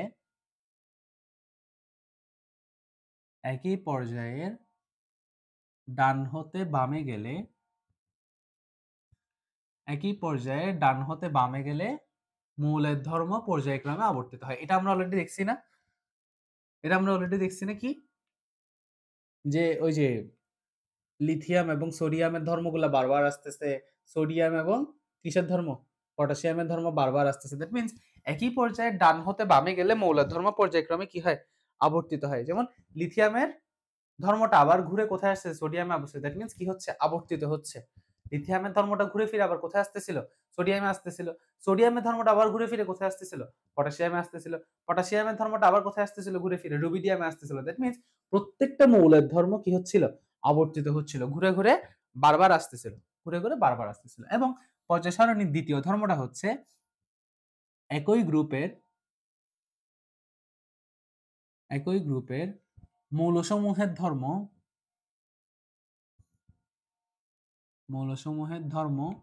প্রায় একই হয়। একই গ্রুপের মৌলসমূহের ধর্ম প্রায় একই হয়। আচ্ছা, এই জিনিসটা কিভাবে বুঝবো? আচ্ছা, খেয়াল করো। ওই যে 18 নম্বর গ্রুপ যেটা ছিল, 18 নম্বর গ্রুপ, এখানে কি গ্রুপ কি ছিল? সব নিষ্ক্রিয় গ্যাস ছিল না? হিলিয়াম, নিয়ন, আর্গন। তারপর হচ্ছে কি? হিলিয়াম, নিয়ন, আর্গন, ক্রিপ্টন, জ্যানন, র্যাডন। হিলিয়াম, নিয়ন, আর্গন, ক্রিপ্টন, জ্যানন, র্যাডন। তাহলে এই যে 18 নম্বর গ্রুপ যেটা ছিল, ওইখানে যে মৌলগুলো থাকে এগুলো হচ্ছে সবগুলো কি? নিষ্ক্রিয় গ্যাস, যারা কারোর সাথে বিক্রিয়ায় কোনো রকম অংশগ্রহণ করে না। আর যদি আমি বলি গ্রুপ 1 এর কথা, গ্রুপ 1 এ কি কি আছে? ওই যে হেলিনাকে রুবিডিয়াম সাজাবে ফ্রান্সিয়ামে। তাহলে এই যে হেলিনাকে রুবি সাজাবে ফ্রান্সে, এই যে প্রত্যেকটা মৌল প্রথম গ্রুপের অন্তর্ভুক্ত। আচ্ছা, দ্যাট মিন্স বলতে চাইছে একই গ্রুপের মৌলসমূহের ধর্ম সেম। দ্যাট মিন্স এই যে টোটাল 7টা মৌলের কি সেম হবে? ধর্ম সেম হবে। কিরকম ধর্ম সেম হবে? ও কি করবে? একটা ইলেকট্রন মাইনাস করে হাইড্রোজেন। লিথিয়ামও কি করে? একটি ইলেকট্রনকে মাইনাস করে। সোডিয়ামও একটি ইলেকট্রনকে কি করে? মাইনাস করে। পটাশিয়াম একটি ইলেকট্রনকে মাইনাস করে। রুবিডিয়াম একটি ইলেকট্রনকে মাইনাস করে। সিজিয়াম একটি ইলেকট্রনকে মাইনাস করে। ফ্রান্সিয়ামও কি করতে পারে? একটি ইলেকট্রনকে মাইনাস করতে পারে। দ্যাট মিন্স সবাই একটা একটা করে ইলেকট্রন কি করে ফেলতে পারে? ত্যাগ করে ফেলতে পারে। দ্যাট মিন্স একটা গ্রুপের যে মৌলসমূহের ধর্ম একই, একটা গ্রুপের, সেটা আমরা দেখছি। এরপর তুমি দ্বিতীয় গ্রুপটা নিয়ে কল্পনা করতে পারো, বিরিয়ানি, মোগলাই, কাবাব সারের বাটিতে রাখো। ঠিক আছে? ওইটা কি? দ্বিতীয় গ্রুপটা কি? বিরিয়ানি, মোগলাই, কাবাব কাবাব সারের বাটিতে রাখো। ঠিক আছে? তাহলে এই যে গ্রুপে দুইটা, গ্রুপ নাম্বার 2, ওরা কি করে? ওরা টোটাল 2টা করে ইলেকট্রন ত্যাগ করতে পারে। ওরা কয়টি ইলেকট্রন ত্যাগ করতে পারে? 2টি ইলেকট্রন ত্যাগ করতে পারে। বোঝাতে পারছি? আচ্ছা, তাহলে আমাদের পর্যায় সারণীর ধর্ম শেষ। এবার আসলে আমরা যেটা পড়বো, দ্যাট ইজ ইলেকট্রন বিন্যাস থেকে কি নির্ণয় করব? ইলেকট্রন বিন্যাস থেকে পর্যায় আর গ্রুপ নির্ণয় করব। পর্যায় ও গ্রুপ নির্ণয় করব। পর্যায় ও গ্রুপ নির্ণয় কোথা থেকে? ইলেকট্রন বিন্যাস থেকে। এখন এটা বোঝার আগে, এই জিনিসটা বোঝার আগে তোমাদের একটা কাজ করতে হবে, নাহলে আমি পড়াতে পারবো না। দ্যাট ইজ, যদি তুমি পদার্থের গঠন ক্লাস না করে থাকো, আমি বলবো আগে ওইটা করে আসো। যদি পদার্থের গঠনটা ক্লাস করে আসো, সরি, ক্লাস না করে থাকো, এখন আগে করে আসো, তারপর এটাতে এখান থেকে জয়েন করিও। তারপর দ্বিতীয় কথা হচ্ছে, তুমি যদি পদার্থের গঠন ক্লাসটা করে থাকো, আমি কথা বলার পর ভিডিওটা একটা পজ করবা, যেটা বলবো সেটা করবা। দ্যাট ইজ, ভিডিওটা পজ করে তুমি 1 থেকে 30 পর্যন্ত মৌলের নিজে নিজে ইলেকট্রন বিন্যাস করবা। ইলেকট্রন বিন্যাস শিখাইছে না পদার্থের গঠনে কেমনে করতে হয়? এই যে একটা পদার্থের কি করবা? ইলেকট্রন বিন্যাস করবা। সো এখন পজ করো জিনিসটা।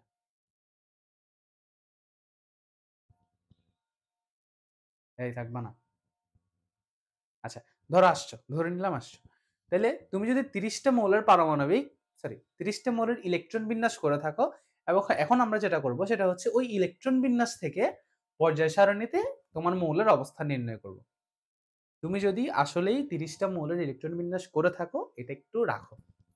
এখান থেকে আমরা বের করব পর্যায় সারণীতে ওই মৌলটার বা প্রত্যেকটা মৌলের অবস্থানটা কোথায়, পর্যায় কততে আছে, গ্রুপ কততে আছে। খেয়াল করো, খেয়াল করো। প্রথমে আমরা যেটা নির্ণয় করব সেটা হচ্ছে কি পর্যায়। প্রথমে আমরা যেটা নির্ণয় করব সেটা হচ্ছে কি পর্যায় নির্ণয় করব। পর্যায় নির্ণয়।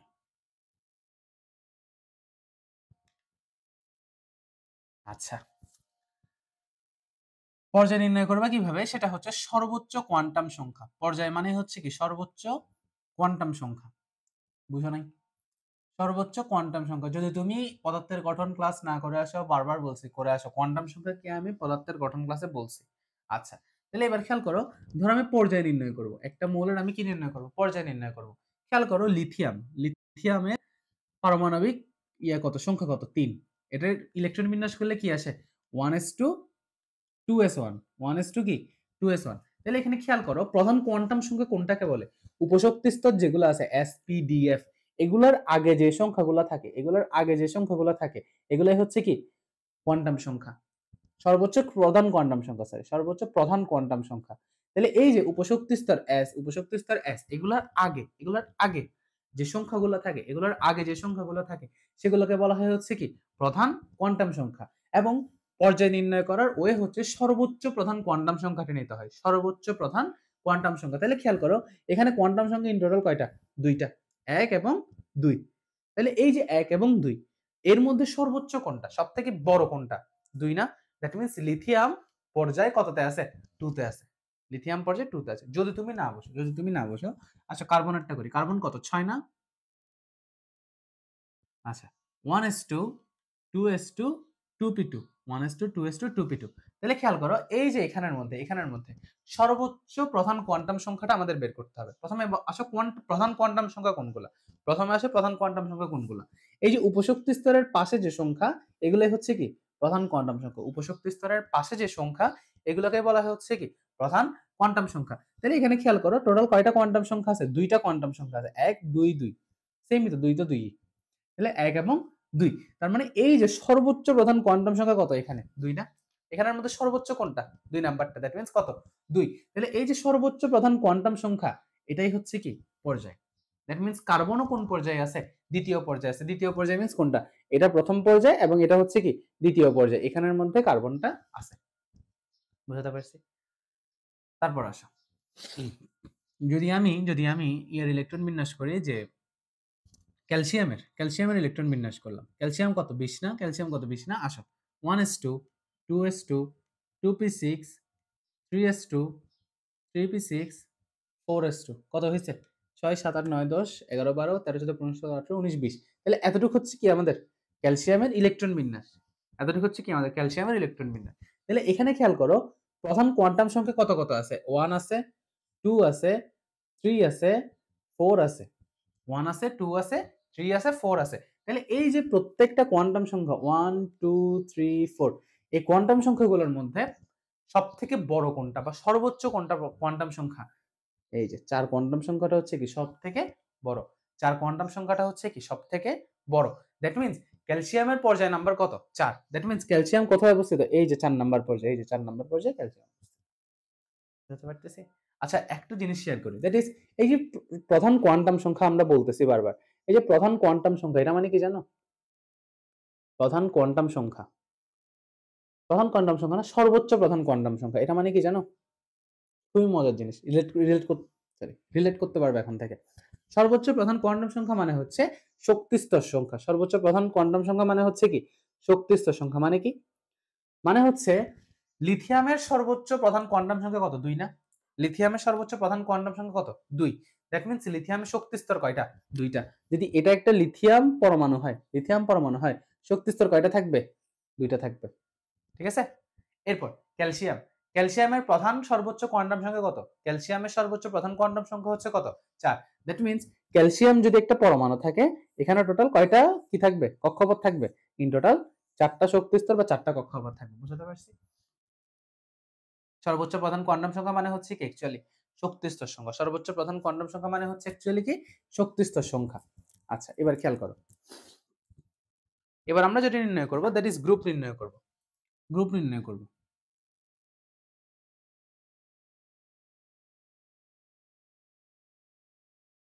আচ্ছা, যদি যদি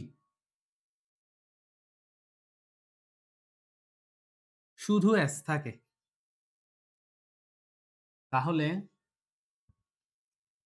গ্রুপ সমান S এর ইলেকট্রন সংখ্যা। S এর ইলেকট্রন সংখ্যা। খেয়াল করো। খেয়াল করো। যদি শুধু S থাকে তাহলে গ্রুপ হবে কি S এর ইলেকট্রন সংখ্যা। জিনিসটা কিরকম? ওই যে আমরা লিথিয়ামের জন্য বের করছিলাম না, লিথিয়ামের ক্ষেত্রে কি ছিল 1s2 2s1। লিথিয়ামের জন্য কি ছিল 1s2 2s1।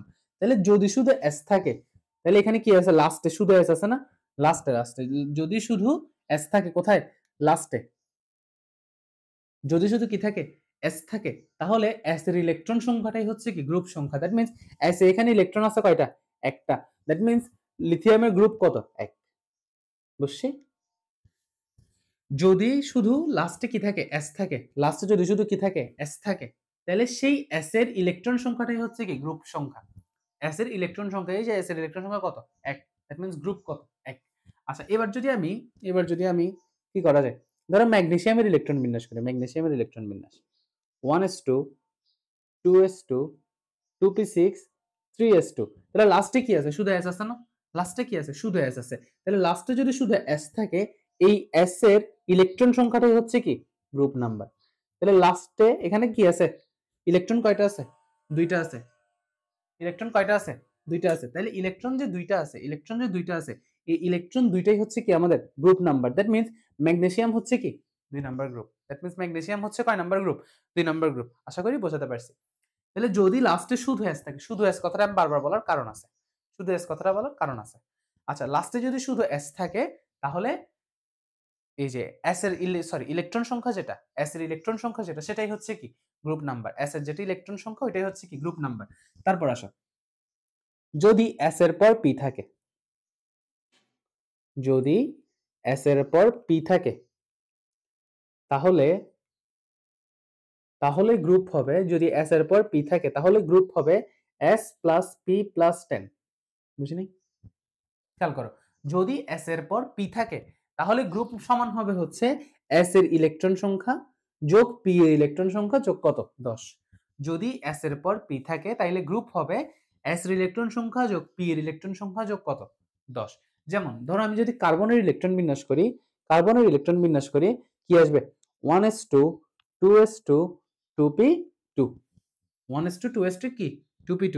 তাহলে খেয়াল করো লাস্টে কি আছে S আছে, লাস্টে কি আছে P আছে। লাস্টে কি আছে এখন S আর P আছে, লাস্টে কি আছে S আর P আছে। তাইলে এই যে কার্বনের গ্রুপ সংখ্যা বা কার্বনের গ্রুপ নাম্বার এটা আমরা কিভাবে নির্ণয় করব?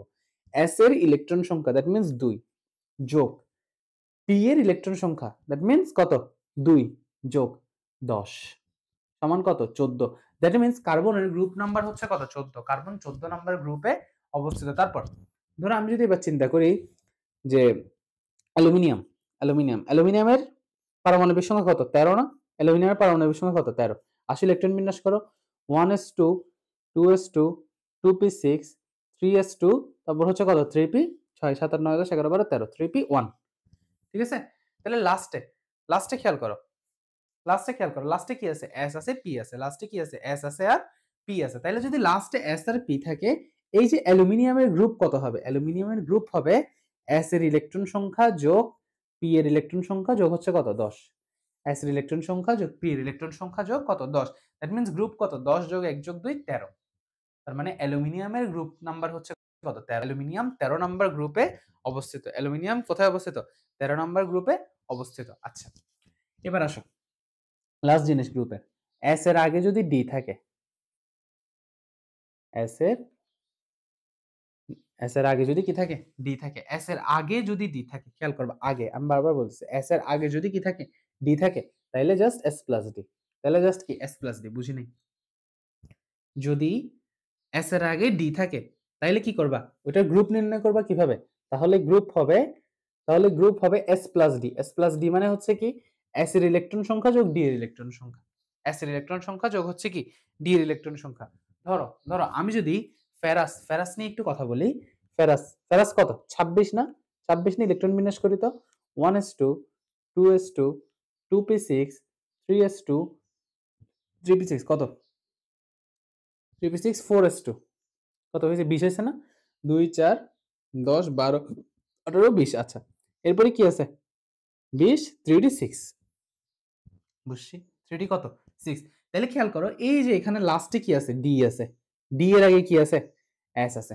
অথবা এটাকে এভাবে বলা যায়, এটা অ্যাকচুয়ালি দেখতে কি রকম 3d6 4s2 এরকম না, 3d6 4s2 এরকম না। তাহলে এই যে এস আছে, এস এর আগে কি আছে ডি আছে, এস আছে এস এর আগে কি আছে ডি আছে। তাহলে গ্রুপ কত হবে, গ্রুপ কত হবে, গ্রুপ হবে হচ্ছে এস এর ইলেকট্রন সংখ্যা দ্যাট মিন্স 2 তারপর যোগ ডি এর ইলেকট্রন সংখ্যা দ্যাট মিন্স 6। তাহলে গ্রুপ নাম্বার কত 8। দ্যাট মিন্স গ্রুপ নাম্বার কত 8। তাহলে এখন আমি যদি তোমাকে যে কোনো একটা কি করতে দিই ইলেকট্রন বিন্যাস করতে দিই, যে কোনো একটা ইলেকট্রন বিন্যাস করতে দিই, পারবা না? পারবা না। পর্যায় নাম্বার বের করবা, গ্রুপ নাম্বার বের করবা, অবস্থান নির্ণয় হয়ে যাবে। পর্যায় নাম্বার বের করবা, গ্রুপ নাম্বার বের করবা, কি নির্ণয় হয়ে যাবে অবস্থানটা নির্ণয় হয়ে যাবে। তাহলে আমাদের পর্যায় নির্ণয় করার নিয়মও শেষ, গ্রুপ নির্ণয় করার নিয়মও শেষ। পর্যায় নির্ণয় করার নিয়ম শেষ, গ্রুপ নির্ণয় করার নিয়মও শেষ। এতটুকু যা আছে গ্রুপ বোর্ডে তুলে নাও। এবং তুমি ইলেকট্রন বিন্যাস যেগুলো করছিলে 30টা মৌলের, প্রত্যেকটা এই যে 30টা মৌল এগুলোর গ্রুপ এবং পর্যায় রুলস অনুসারে বের করবা।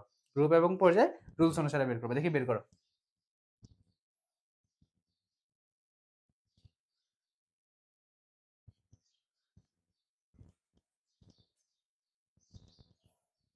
বের করো বের করো বের করো।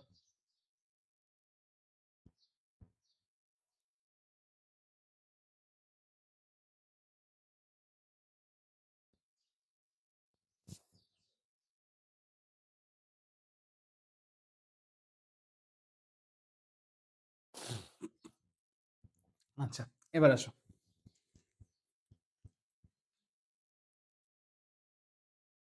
এবার ঘতে আসা একটা কোয়েশ্চেন ওইটা দেখাই দিচ্ছি। সিকিউ কিন্তু শেষ করে দিচ্ছি, সিকিউ কিন্তু শেষ করে দিচ্ছি এখানে, ঠিক আছে?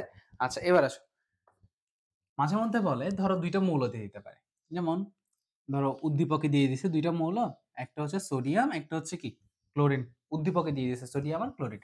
এবং ঘতে বলছে ইলেকট্রন বিন্যাসী পর্যায় সারণীর মূল ভিত্তি ব্যাখ্যা করো। ইলেকট্রন বিন্যাসী পর্যায় সারণীর মূল ভিত্তি ব্যাখ্যা করো। ইলেকট্রন বিন্যাসী পর্যায় সারণীর মূল ভিত্তি কি করতে বলছে ব্যাখ্যা করতে বলছে। কি ইউজ করে ব্যাখ্যা করবা, ওই যে সোডিয়াম আর ক্লোরাইড দেয়া আছে এগুলো দিয়ে ব্যাখ্যা করবা, ঠিক আছে? ইলেকট্রন বিন্যাসী পর্যায় সারণীর মূল ভিত্তি এই জিনিসটা ব্যাখ্যা করতে বলছে, ঠিক আছে? আচ্ছা এখন তুমি কি করবা, তুমি যেটা করবা দ্যাট ইজ সোডিয়ামটা নিবা, সোডিয়ামটা নিবা, সোডিয়াম নিয়ে ইলেকট্রন বিন্যাস করবা কত 1s2 2s2 2p6 3s1। তারপর ক্লোরিনটা নিবা, ক্লোরিনের ইলেকট্রন বিন্যাস করবা 1s2 2s2 2p6 3s2 3p কত 5, ঠিক আছে? কত 2 4 10 11 12 13 15 17, ঠিক আছে? তাহলে কি করবে প্রথমে আমি বলে দিচ্ছি, আমার দিকে খেয়াল রাখো। সোডিয়াম আর ক্লোরাইড দিয়ে দিছে, বলছে ইলেকট্রন বিন্যাসী পর্যায় সারণীর মূল ভিত্তি। এই জিনিসটা কি করতে বলছে ব্যাখ্যা করতে বলছে, এই জিনিসটা ব্যাখ্যা করতে বলছে। তাহলে তুমি প্রথমে কি করবা সোডিয়ামের ইলেকট্রন বিন্যাস করবা, ক্লোরিনের ইলেকট্রন বিন্যাস করবা। ইলেকট্রন বিন্যাস করে বলবা যে সোডিয়াম সোডিয়ামের বাইরের কক্ষপথে কয়টি ইলেকট্রন আছে, সোডিয়ামের শেষ কক্ষপথে একটি ইলেকট্রন আছে, সোডিয়ামের শেষ কক্ষপথে একটি ইলেকট্রন আছে। এবং সোডিয়ামের শেষ কক্ষপথে যেহেতু একটি ইলেকট্রন আছে, সে একটি ইলেকট্রন গ্রহণ করে সে কি করতে চায় একটি ইলেকট্রন দান করে দিতে চায়, ভুল করতেছি। সোডিয়ামের শেষ কক্ষপথে যেহেতু একটি ইলেকট্রন আছে সেহেতু কি করে তার শেষ ইলেকট্রনটা দান করে দিতে চায়। এবং এরপরে বলবা ক্লোরিনের শেষ কক্ষপথে যেহেতু কয়টা ইলেকট্রন আছে টোটাল 8টি ইলেকট্রন আছে, 7টি ইলেকট্রন আছে, সেহেতু কি করতে চায় একটি ইলেকট্রন গ্রহণ করে নিষ্ক্রিয় মৌলে কনভার্ট হতে চায়। একটা কি কি গ্রহণ করে একটা ইলেকট্রন গ্রহণ করে ঋণাত্মক আয়নে পরিণত হতে চায়। আবার খেয়াল করো যদি না বুঝো, সোডিয়াম দেওয়া আছে ক্লোরাইড দেওয়া আছে, বলছে ইলেকট্রন বিন্যাসী পর্যায় সারণীর মূল ভিত্তি ব্যাখ্যা করো। তুমি কি করবা সোডিয়াম আর ক্লোরিন দুইটারই ইলেকট্রন বিন্যাস করবা, তারপর সোডিয়াম নিয়ে কিছুক্ষণ কথা বলবা। সোডিয়াম নিয়ে কি কথা বলবা? সোডিয়ামের বাইরের কক্ষপথে যেহেতু একটি ইলেকট্রন আছে, সেহেতু সোডিয়াম একটি ইলেকট্রন দান করে ধনাত্মক আয়নে পরিণত হয়। এবং বলবা ক্লোরিনের যেহেতু শেষ কক্ষপথে 7টি ইলেকট্রন আছে, সেহেতু সে একটি ইলেকট্রন গ্রহণ করে কি হয়? ঋণাত্মক আয়নে পরিণত হয়। সেহেতু সে একটি ইলেকট্রন গ্রহণ করে ঋণাত্মক আয়নে পরিণত হয়। এই জিনিসটা একটু 2টা-3টা লাইন দিয়ে এক্সপ্লেন করবা। 2টা-3টা লাইন দিয়ে এক্সপ্লেন করবা। তারপর কি লিখবা? তারপর লিখবা হচ্ছে ইলেকট্রন বিন্যাসের মাধ্যমে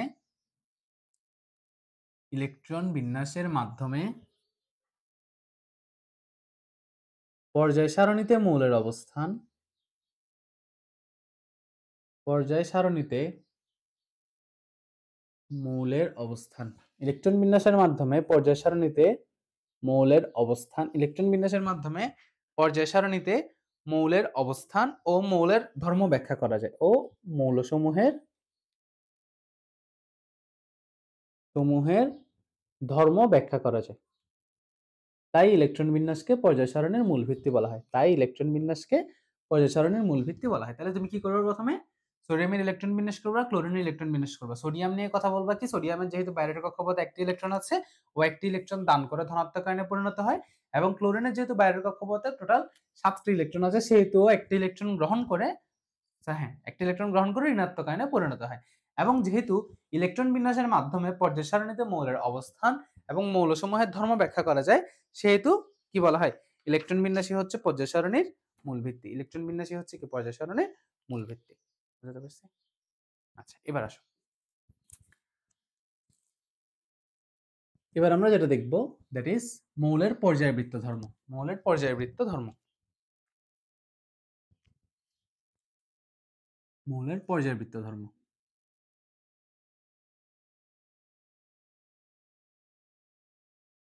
আচ্ছা, প্রথম পর্যায়বৃত্ত ধর্মটা হচ্ছে, পর্যায়বৃত্ত ধর্ম মানে কি? এই যে প্রত্যেকটা মৌলের মধ্যে কিছু ধর্ম থাকে, দ্যাট মিন্স ও কি ইলেকট্রন গ্রহণ করবে নাকি দিবে, ও অ্যাকচুয়ালি কার দ্বারা আকর্ষিত হবে, ওর থেকে ইলেকট্রন বের করতে কি পরিমাণ শক্তি খরচ হবে, এই যে এগুলো একটা একটা হচ্ছে কি আলাদা আলাদা ধর্ম। সো প্রথম ধর্মটা হচ্ছে আমাদের ধাতব ধর্ম। প্রথম ধর্মটা হচ্ছে কি? ধাতব ধর্ম। আচ্ছা, ধাতব ধর্ম বোঝার আগে আমাদের বুঝতে হবে হচ্ছে ধাতু কি। ধাতব ধর্ম বোঝার আগে আমাদের আগে বুঝতে হবে হচ্ছে কি? ধাতু কি। ঠিক আছে? আচ্ছা, যে সকল মৌল, যে সকল মৌল এক বা একাধিক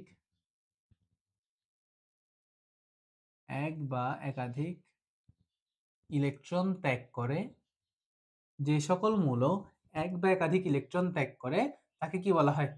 ধাতু বলে। যে সকল মৌল এক বা একাধিক ইলেকট্রন কি করে? ত্যাগ করে, তাকে ধাতু বলে। এবং ধাতুর ইলেকট্রন ত্যাগের এই যে ধর্মটা, এটাকেই বলা হয় হচ্ছে কি? ধাতব ধর্ম। ইলেকট্রন ত্যাগের এই ধর্মটা, এটাকেই বলা হয় হচ্ছে কি? ধাতব ধর্ম। তাহলে যে সকল মৌল এক বা একাধিক ইলেকট্রন ত্যাগ করে, তাদেরকে বলা হয় ধাতু। এবং এই যে ধাতুগুলা যে ইলেকট্রন ত্যাগ করে, এটাকে বলা হয় হচ্ছে কি? ধাতব ধর্ম। এটাকে বলা হয় হচ্ছে কি? ধাতব ধর্ম। এখন তোমাদেরকে যে জিনিসটা মাথায় রাখতে হবে, দ্যাট ইজ যে মৌলের ইলেকট্রন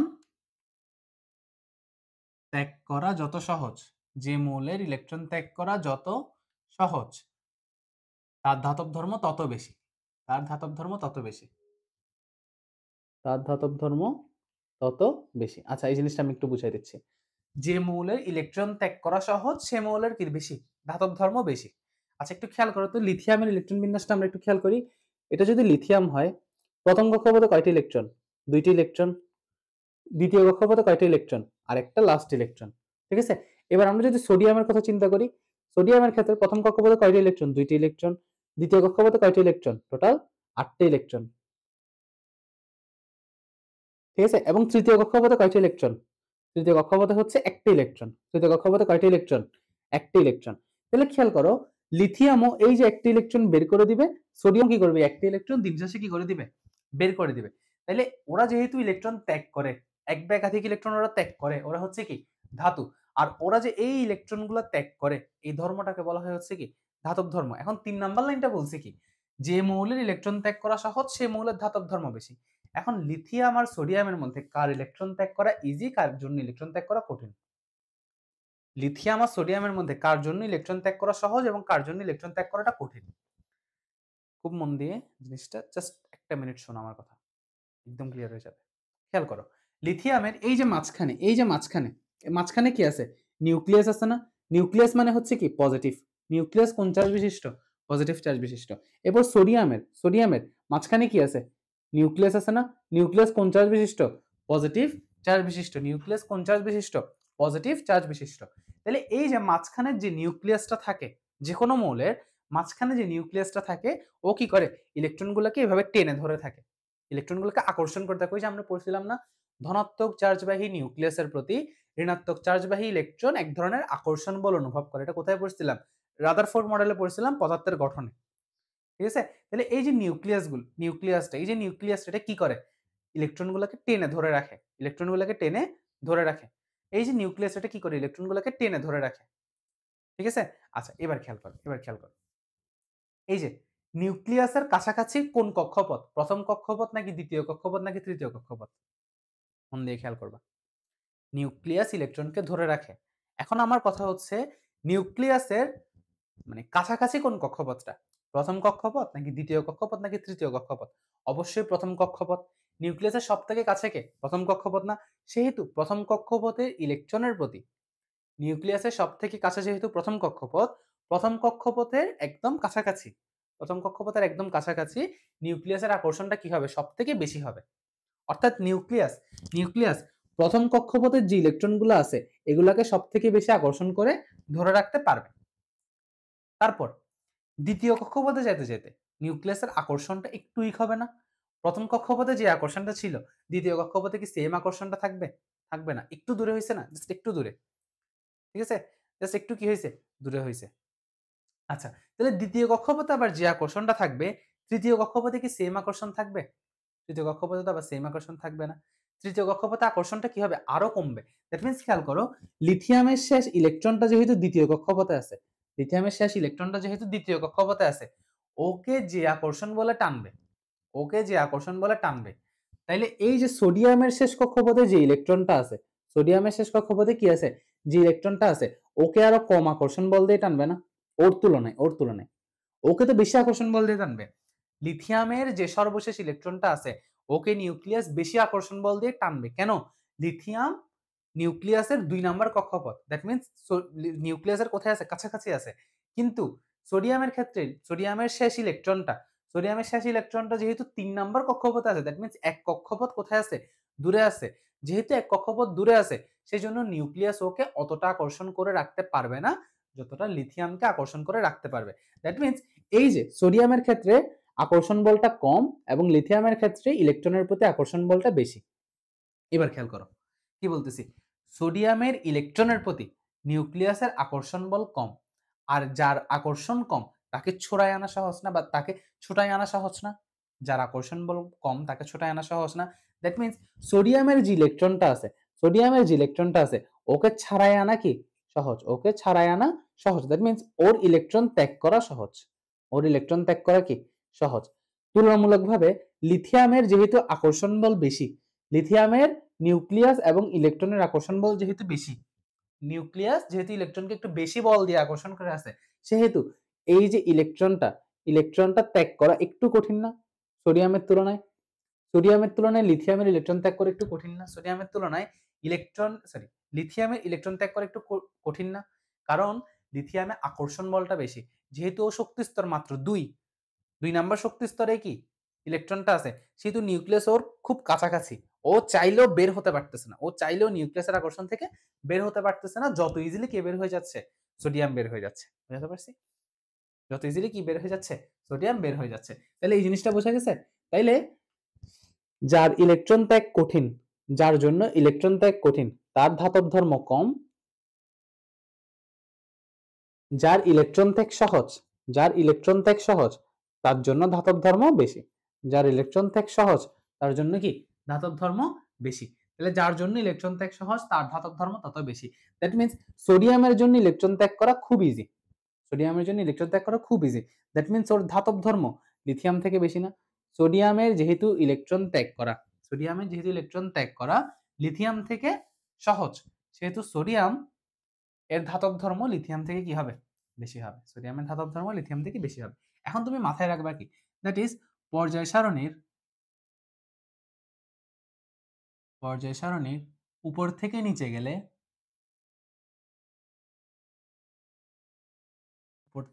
গেলে ধাতব ধর্ম বাড়ে। পর্যায় সারণীর উপর থেকে নিচে গেলে ধাতব ধর্ম কি হয়? বাড়ে। এবং পর্যায় সারণীর ডান থেকে বামে গেলে ধাতব ধর্ম কমে। ডান থেকে বামে গেলে ধাতব ধর্ম কমে। এই জিনিসটা কিরকম? আচ্ছা, আবার আসো। এই যে লিথিয়াম পড়ছি, ধরো আমরা লিথিয়াম আবার নিলাম। প্রথম কক্ষপথে 2টি ইলেকট্রন, দ্বিতীয় কক্ষপথে লাস্ট একটি ইলেকট্রন আছে। দ্বিতীয় কক্ষপথে কি আছে? একটি ইলেকট্রন আছে।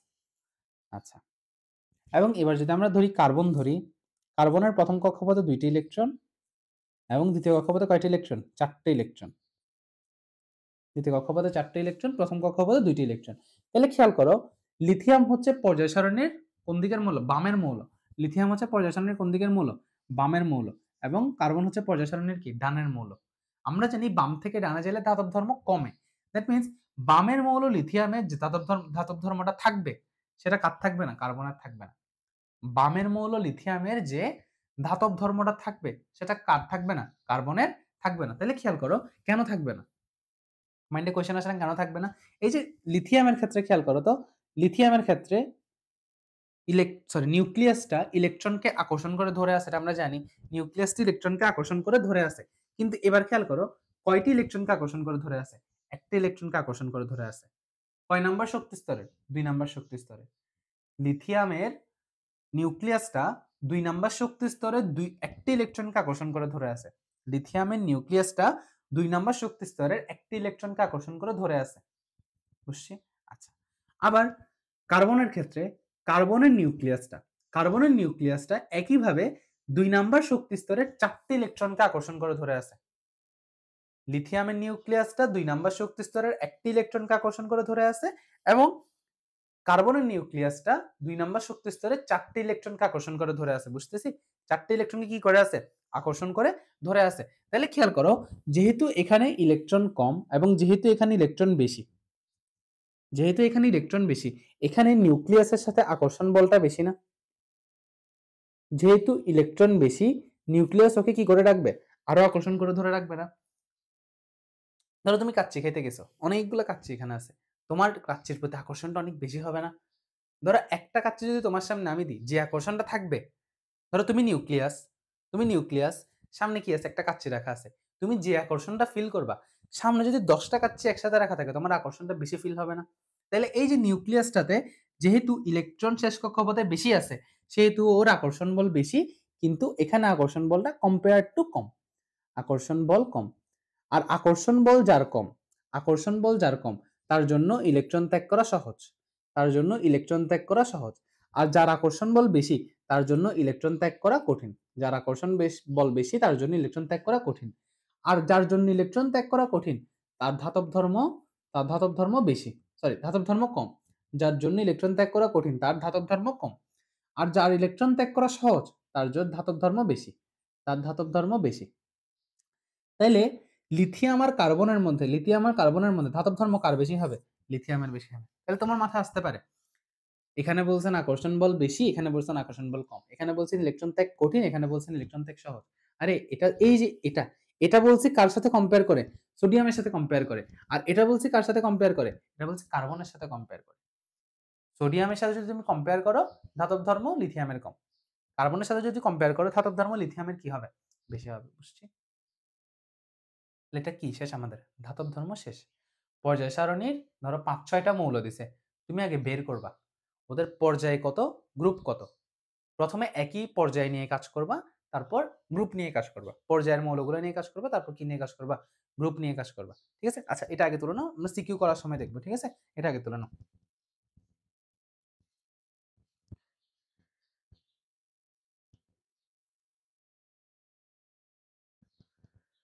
আচ্ছা, এবার খেয়াল করি তো, এবার আমরা সেম জিনিসটা দিয়ে আরেকটা জিনিস পড়ে ফেলবো, দ্যাট ইজ অধাতব ধর্ম। এই যে অধাতব ধর্মটা কি? যে সকল মৌল এক বা একাধিক ইলেকট্রন গ্রহণ করে, তাদেরকে বলা হয় অধাতু। যে সকল মৌল এক বা একাধিক ইলেকট্রন গ্রহণ করে, তাকে বলা হয় অধাতু। এবং ইলেকট্রন গ্রহণের যে ধর্মটা, ইলেকট্রন কার? অধাতুর। অধাতুর ইলেকট্রন গ্রহণের ধর্মটাকে কি বলা হয়? অধাতব ধর্ম। অধাতুর ইলেকট্রন গ্রহণের ধর্মটাকে কি বলা হয়? অধাতব ধর্ম। যেসব মৌলের ইলেকট্রন গ্রহণ করা যত সহজ, যেসব মৌলের ইলেকট্রন গ্রহণ করা যত সহজ, তার অধাতব ধর্ম তত বেশি। তার অধাতব ধর্ম তত বেশি। আর পর্যায় সারণীর উপর থেকে নিচে যাইলে, উপর থেকে নিচে যাইলে অধাতব ধর্ম কমে। অধাতব ধর্ম কমে। এবং পর্যায় সারণীর ডান থেকে বামে যাইলে অধাতব ধর্ম বাড়ে। অধাতব ধর্ম বাড়ে। এই জিনিসটা আগে তুলে নাও। খেয়াল করো কি বলছি। যে সকল মৌল এক বা একাধিক ইলেকট্রন গ্রহণ করে তাদেরকে বলা হয় অধাতু, এবং এই অধাতুর যে ইলেকট্রন গ্রহণের ধর্মটা, অধাতুর যে ইলেকট্রন গ্রহণের ধর্মটা, এটাকে বলা হয় অধাতব ধর্ম। যে মৌলের ইলেকট্রন গ্রহণ করা যত সহজ তার অধাতব ধর্ম তত বেশি। যে মৌলের ইলেকট্রন গ্রহণ করা যত সহজ তার অধাতব ধর্ম কি তত বেশি। এবং পর্যায় সারণীর উপর থেকে নিচে গেলে অধাতব ধর্ম কমে, এবং পর্যায় সারণীর ডান থেকে বামে গেলে অধাতব ধর্ম কি হয়? বাড়ে। ঠিক আছে, অধাতব ধর্ম বাড়ে। আচ্ছা, এবার খেয়াল করো, আবার চিন্তা করি। এবার চিন্তা করলাম আমরা একই মানে উপরে নিচের দুইটা মৌল চিন্তা করি। ধরো আমরা চিন্তা করতে পারি যে ফ্লোরিন ক্লোরিন, পারমাণবিক ইয়া কত, সংখ্যা কত? Hydrogen, helium, lithium, beryllium, boron, carbon, nitrogen, oxygen, fluorine 9। That means প্রথম কক্ষপথে 2টি ইলেকট্রন, দ্বিতীয় কক্ষপথে কয়টি ইলেকট্রন? 7টা ইলেকট্রন। দ্বিতীয় কক্ষপথে কয়টি ইলেকট্রন? 7টা ইলেকট্রন। এটা কি? ফ্লোরিন। এটা কি? ফ্লোরিন। তারপর ক্লোরিন নিয়ে যদি আমরা একটু চিন্তা করি, ক্লোরিনের শেষ কক্ষপথে কয়টি ইলেকট্রন? 7টা ইলেকট্রন। শেষ কক্ষপথে কয়টা ইলেকট্রন? 1 2 3 4 5 6 7। আর এখানে ফ্লোরিনের ক্ষেত্রে শেষ কক্ষপথে কয়টা ইলেকট্রন? 7টা ইলেকট্রন। খেয়াল করো, ফ্লোরিন আর ক্লোরিন নিয়ে আমি চিন্তা করতেছি। ফ্লোরিন পর্যায় সারণীর কয় নাম্বার গ্রুপের পর্যায়ের মৌল? পর্যায় সারণীর 3 নাম্বার পর্যায়ের মৌল। এবং ঠিক আছে, শক্তি স্তর যেহেতু 3টা, পর্যায় কত? 3 এ আছে। ঠিক আছে? আচ্ছা, দ্যাট মিন্স ফ্লোরিন যেহেতু পর্যায় 2 এ আছে, ক্লোরিন যেহেতু পর্যায় 3 এ আছে, এই দুইটা হচ্ছে কি উপর নিচ মৌল। উপর নিচ মৌল। উপর নিচ মৌল যদি থাকে, উপর নিচ মৌল যদি থাকে, আমরা জানি উপর থেকে নিচে যাইলে অধাতব ধর্ম কি হয়? কমে। উপর থেকে নিচে যাইলে কি হয়? অধাতব ধর্ম কমে। এখন কেন কমে, কেন বাড়ে? প্রথমে খেয়াল করো, এটা তো আমরা জানি, এটা এটা ছাড়া আমরা বের করি। আচ্ছা, এবার চিন্তা করো, ফ্লোরিনে যদি একটি ইলেকট্রন ঢুকতে চায়, ফ্লোরিনে যদি একটা ইলেকট্রন কি করতে চায়? ঢুকতে চায়। এবং একইভাবে ক্লোরিনে যদি একটি ইলেকট্রন ঢুকতে চায়, কে সহজে ঢুকতে পারবে? চিন্তা করো তো। ফ্লোরিন এবং ক্লোরিনে যদি একটা করে ইলেকট্রন ঢুকতে চায়, কে সহজে ঢুকতে পারবে? মানে কোনটাতে ইলেকট্রন সহজে ঢুকতে পারবে? চিন্তা করো তো। ফ্লোরিনে যেহেতু ইলেকট্রন যেটা ঢুকবে এটা কোথায় ঢুকবে? দ্বিতীয় কক্ষপথে ঢুকবে। ফ্লোরিনের ইলেকট্রনটা যেহেতু দ্বিতীয় কক্ষপথে ঢুকবে, সেহেতু নিউক্লিয়াসের খুব কাছাকাছি গিয়ে ঢুকবে না? নিউক্লিয়াসের কোথায় গিয়ে ঢুকবে? খুব কাছাকাছি গিয়ে ঢুকবে। যেহেতু নিউক্লিয়াসের খুব কাছাকাছি গিয়ে ঢুকবে, নিউক্লিয়াস ওকে একটানে কি করে ফেলবে? ভিতরে ঢুকায় ফেলবে। বুঝতেছি? ফ্লোরিনের ইলেকট্রন যেটা ঢুকতেছে, ফ্লোরিনের ভিতর যে ইলেকট্রনটা ঢুকতেছে, অর্থাৎ ফ্লোরিন যে ইলেকট্রনটা কি করতেছে? গ্রহণ করতেছে। ওই ইলেকট্রনটা গ্রহণ হচ্ছে কোথায়? 2 নাম্বার কক্ষপথে। যেহেতু 2 নাম্বার কক্ষপথ নিউক্লিয়াসের খুব কাছাকাছি, যেহেতু 2 নাম্বার কক্ষপথ নিউক্লিয়াসের খুব কাছাকাছি, নিউক্লিয়াসের আশেপাশে যখন ইলেকট্রনটা এসে ঘোরাঘুরি করবে, নিউক্লিয়াস ওকে টান দিয়ে ধরে নিয়ে আসবে না? টান দিয়ে ধরে ঢুকায় ফেলবে না? দ্যাট মিন্স এখানে এখানে ইলেকট্রন গ্রহণ সহজ না? ইলেকট্রন গ্রহণ কম্পেয়ার টু সহজ না? ইলেকট্রন গ্রহণ কম্পেয়ার টু কি সহজ না? আচ্ছা, এবার খেয়াল করো, এই যে ক্লোরিন, এটার মধ্যে ফ্লোরিনের সাথে যদি আমরা কম্পেয়ার করি, ক্লোরিনে একটা ইলেকট্রন ঢুকবে, এটা কোথায় ঢুকবে? 3 নাম্বার কক্ষপথে। ক্লোরিনে যে একটা ইলেকট্রন ঢুকবে, এটা কোথায় ঢুকবে? 3 নাম্বার কক্ষপথে ঢুকবে না? এখন 3 নাম্বার কক্ষপথ কি 2 নাম্বার কক্ষপথের থেকে দূরে না কাছে? 3 নাম্বার কক্ষপথটা 2 নাম্বার কক্ষপথ থেকে একটু দূরে। যেহেতু দূরে, নিউক্লিয়াস ইলেকট্রনটাকে ওইভাবে টানতে পারবে না যেটা 2 নাম্বার কক্ষপথে পারতেছিল। অবশ্যই টানবে, কিন্তু এটা এত বেশি হবে না। ওই টানার যেটা বল, যে বলে টানতেছে, ওই বলটা অত বেশি হবে না। কার তুলনায়? 2 নাম্বার কক্ষপথের তুলনায়। কারণ নিউক্লিয়াসের থেকে ইলেকট্রনটা একটু বেশি দূরে আছে। 3 নাম্বার কক্ষপথের মধ্যে ইলেকট্রনটা ঢুকতে চাচ্ছে না? ইলেকট্রনটা কোথায় ঢুকতে চাচ্ছে? 3 নাম্বার কক্ষপথে ঢুকতে যাচ্ছে। যেহেতু 3 নাম্বার কক্ষপথে ঢুকতে যাচ্ছে, এই যে নিউক্লিয়াসটা আর ইলেকট্রনটা পরস্পর থেকে একটু দূরে পড়ে গেছে। দূরে পড়ে যাওয়ার কারণে নিউক্লিয়াসটা 3 নাম্বার কক্ষপথের ইলেকট্রনকে ওইভাবে টানতে পারবে না, যেটা 2 নাম্বার কক্ষপথের ইলেকট্রনকে টানতে পারছিল। কাছাকাছি থাকলে টান বলটা বেশি হয়, দূরে যাইলে টান বলটা কি হয়? কম হয়। তাহলে এখানে খেয়াল করো, এখানে ইলেকট্রন গ্রহণটা একটু কঠিন না? ইলেকট্রন গ্রহণটা একটু কঠিন না? ইলেকট্রন গ্রহণ যেহেতু কঠিন, আর আমরা জানি কি? আমরা জানি কি? এখানে ইলেকট্রন গ্রহণ করা যত সহজ, তার অধাতব ধর্ম তত বেশি। তাহলে এই যে ফ্লোরিনের অধাতব ধর্ম, ফ্লোরিনের যে অধাতব ধর্ম এটা বেশি না? ফ্লোরিনের যে অধাতব ধর্ম এটা বেশি এবং ক্লোরিনের যে অধাতব ধর্ম এটা কি কম। ক্লোরিনের যে অধাতব ধর্ম এটা হচ্ছে কি কম হবে না? ক্লোরিনের অধাতব ধর্ম কি হবে? কম হবে না? যেহেতু ক্লোরিনের ইলেকট্রন গ্রহণ করা কঠিন, সেহেতু ক্লোরিনের অধাতব ধর্ম হচ্ছে কি হবে? অধাতব ধর্ম কম হবে। বুঝতে পারছি? আচ্ছা, তাহলে এটা এতক্ষণ আমরা কি নিয়ে কথা বলতেছিলাম? উপর নিচ, পর্যায় সারণীর উপরের মৌল এবং নিচের মৌল। এবার আমরা কথা বলি ডান এবং বামের মৌল। ডান এবং কি মৌল? বামের মৌল। আচ্ছা, পর্যায় সারণীর বাম দিকের একটা আমরা মৌল ধরি। পর্যায় সারণীর বাম দিকে একটা মৌল ধরি। দ্যাট ইজ ধরলাম কি ধরা যায়? কার্বন ধরলাম আর নাইট্রোজেন ধরলাম। ধরো কার্বনের ক্ষেত্রে যদি আমরা চিন্তা করি, কার্বনের ক্ষেত্রে কার্বনের এটা যদি কার্বন হয়, কার্বনের পারমাণবিক সংখ্যা বা ইলেকট্রন সংখ্যা কয়টা? কার্বনের ইলেকট্রন সংখ্যা কয়টা? 6টা। প্রথম কক্ষপথে 2টা, দ্বিতীয় কক্ষপথে কয়টা? 4টা। 3 4। ঠিক আছে? আচ্ছা। কার্বন না নাইট্রোজেন ধরি। নাইট্রোজেন আর অক্সিজেন ধরি। নাইট্রোজেন। মিন্স এখানে কয়টা? 3 4 5টা। আচ্ছা। এবার যদি অক্সিজেন আমরা ধরি, অক্সিজেন, অক্সিজেনের শেষ কক্ষপথে ইলেকট্রন হচ্ছে কয়টা? 1 2 3 4 5 6 7 8। তার মানে অক্সিজেন 3 4 5 6 7 2 1 2 3 4 5 6 7 8। হ্যাঁ, ঠিক আছে। তাহলে নাইট্রোজেন আর অক্সিজেনের ক্ষেত্রে চিন্তা করো। অক্সিজেনের ভিতর একটা ইলেকট্রন ঢোকা সহজ নাকি নাইট্রোজেনের ভিতর একটা ইলেকট্রন ঢোকা সহজ? খেয়াল করো। অক্সিজেনের ভিতর একটা ইলেকট্রন ঢোকা সহজ নাকি নাইট্রোজেনের ভিতর একটা ইলেকট্রন ঢোকা সহজ? খেয়াল করো। এখানে দুইটাই কিন্তু কি দ্বিতীয় কক্ষপথ। মাঝখানে কি আছে? একটা করে নিউক্লিয়াস আছে। এই যে মাঝখানে একটা করে কি আছে? নিউক্লিয়াস আছে। এখন নিউক্লিয়াসের কাছাকাছি এসে যখন ইলেকট্রন দুইটা ঘুরবে, নিউক্লিয়াসের কাছাকাছি এসে যখন ইলেকট্রনগুলো ঘুরবে, তখন কোন মৌলের ক্ষেত্রে নিউক্লিয়াসের ইলেকট্রনকে টানা সহজ হবে? কোন মৌলের ক্ষেত্রে ইলেকট্রন ইলেকট্রনকে নিউক্লিয়াসের টানাটা সহজ হবে? খেয়াল করো তো, অক্সিজেন যেটা আছে, অক্সিজেনের শেষ কক্ষপথে ইলেকট্রন কয়টা? অক্সিজেনের শেষ কক্ষপথে ইলেকট্রন কয়টা অলরেডি? 1 2 3 4 5 6টা। শেষ কক্ষপথে ইলেকট্রন কয়টা? 6টা। যেহেতু শেষ কক্ষপথে ইলেকট্রন 6টা, আর এখানে শেষ কক্ষপথে ইলেকট্রন কয়টা? 5টা। এখানে শেষ কক্ষপথে ইলেকট্রন কয়টা? 6টা। যেহেতু শেষ কক্ষপথে ইলেকট্রন 6টা, এখানে আকর্ষণ বলটা একটু বেশি না? যেহেতু শেষ কক্ষপথে ইলেকট্রন কয়টা? 6টা, এখানে আকর্ষণ বলটা বেশি না? আর যেহেতু এখানে শেষ কক্ষপথে ইলেকট্রন কয়টা? 5টা, এখানে আকর্ষণ বল কি? কম। এখানে আকর্ষণ বল কি হবে? কম হবে। যেহেতু এখানে শেষ কক্ষপথে ইলেকট্রন 5টা, সেহেতু আকর্ষণ বল কম। যেহেতু এখানে শেষ কক্ষপথে ইলেকট্রন 6টা, সেহেতু আকর্ষণ বল কি হবে? বেশি হবে। তাহলে যদি আকর্ষণ বল বেশি হয়, ইলেকট্রন টানা সহজ না? আকর্ষণ বল বেশি হলে ইলেকট্রন টানা সহজ। আর আকর্ষণ বল কম হলে ইলেকট্রন টানা কঠিন। আকর্ষণ বল কম হলে কি? ইলেকট্রন টানা একটু কঠিন। আকর্ষণ বল কম হলে ইলেকট্রনটাকে টানা একটু কঠিন। কম্পেয়ার টু আকর্ষণ বল বেশি হলে ইলেকট্রন টানা কি হবে? সহজ হবে। বুঝতেছি? ইলেকট্রন টানা কি হবে? সহজ হবে। তাহলে খেয়াল করো, যেহেতু যেহেতু অক্সিজেন ইলেকট্রনকে একটু বেশি আকর্ষণ বল দিয়ে টানতে পারবে। যেহেতু অক্সিজেন ইলেকট্রনকে একটু বেশি আকর্ষণ বল দিয়ে টানতে পারবে, সেহেতু ওর জন্য ইলেকট্রন গ্রহণটা সহজ। সেহেতু ওর জন্য ইলেকট্রন গ্রহণ সহজ। যেহেতু ইলেকট্রন গ্রহণ সহজ, যেহেতু ইলেকট্রন গ্রহণ সহজ, সেহেতু অধাতব ধর্ম বেশি। সেহেতু অধাতব ধর্ম বেশি।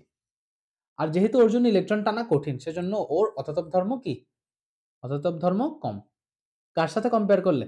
অক্সিজেনের সাথে কম্পেয়ার করলে। তার মানে অক্সিজেনের অধাতব ধর্ম বেশি আর নাইট্রোজেনের অধাতব ধর্ম হচ্ছে কি? কম। অক্সিজেনের অধাতব ধর্ম বেশি, নাইট্রোজেনের অধাতব ধর্ম হচ্ছে কি? কম। নাইট্রোজেনের অধাতব ধর্ম হচ্ছে কম। তাহলে আমাদের ধাতব ধর্ম অধাতব ধর্ম শেষ। ধাতব ধর্ম অধাতব ধর্ম শেষ। আচ্ছা, এবার আমাদের আর কি বাকি আছে? উম আচ্ছা। এবার আমরা যেটা পড়বো দ্যাট ইজ পরমাণুর আকার বা পারমাণবিক ব্যাসার্ধ।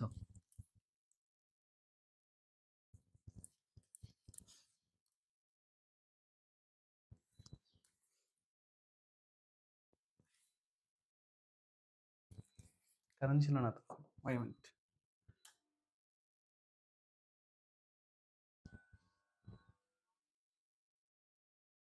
আচ্ছা, এবার আসো পরমাণুর আকার। পরমাণুর আকার বা হচ্ছে কি পারমাণবিক ব্যাসার্ধ। পরমাণুর আকার বা হচ্ছে কি পরমাণুর আকার বা হচ্ছে কি পারমাণবিক ব্যাসার্ধ। পারমাণবিক ব্যাসার্ধ। আচ্ছা, এই জিনিসটা দিয়ে মনে রাখো, পরমাণুর আকার বা পারমাণবিক ব্যাসার্ধ। এখন পরমাণুর আকার বা পারমাণবিক ব্যাসার্ধের জন্য তুমি যেটা মনে রাখবা সেটা হচ্ছে ইলেকট্রন যত বেশি, ইলেকট্রন যত বেশি, ব্যাসার্ধ তত কম, ব্যাসার্ধ তত কম। ইলেকট্রন যত কম, ব্যাসার্ধ তত বেশি। ইলেকট্রন যত বেশি, ব্যাসার্ধ তত কম। ইলেকট্রন যত কম, ব্যাসার্ধ তত বেশি। বুঝতে পারছি? আচ্ছা, এবার আসো আরেকটা লাইন মনে রাখো, সেটা হচ্ছে শক্তি স্তর বেশি, ব্যাসার্ধ বেশি। শক্তি স্তর বেশি আর হচ্ছে কি বেশি তাইলে? ব্যাসার্ধ বেশি। আচ্ছা, প্রথমত আসি ইলেকট্রন বেশি ইলেকট্রন কম, এই জিনিসটা কোথায় খাটে? এটা খাটে হচ্ছে একই পর্যায়ে, একই পর্যায়ে এই জিনিসটা খাটে। এই জিনিসটা মাথায় রাখবা, একই পর্যায়ের মৌলগুলোর ক্ষেত্রে। একই পর্যায়ের মৌলগুলোর ক্ষেত্রে ইলেকট্রন যত বেশি, ইলেকট্রন যত বেশি, ব্যাসার্ধ তত কম। ইলেকট্রন যত বেশি, ব্যাসার্ধ তত কম। আর একই কি সরি একই পর্যায়ের ক্ষেত্রে ইলেকট্রন যত বেশি, একই পর্যায়ের মৌলগুলোর ক্ষেত্রে ইলেকট্রন যত বেশি, ব্যাসার্ধ তত কম। আর একই পর্যায়ের মৌলগুলোর ক্ষেত্রে ইলেকট্রন যত কম, ব্যাসার্ধ কি হবে? তত বেশি হবে। এবং একই পর্যায়ে বাদ দিলে, একই পর্যায়ে বাদ দিলে এবং সমগ্র পর্যায় সারণী চিন্তা করলে, সমগ্র পর্যায় সারণী চিন্তা করলে শক্তি স্তর বাড়লে কি বাড়বে? শক্তি স্তর বাড়লে একটা একটা সরি ব্যাসার্ধ বাড়বে। শক্তি স্তর বাড়লে কি বাড়বে? ব্যাসার্ধ বাড়বে। আচ্ছা, প্রথমত আমরা চিন্তা করি একই পর্যায়ে দুইটা মৌল নিয়ে চিন্তা করি। ধরো আমরা চিন্তা করলাম লিথিয়াম,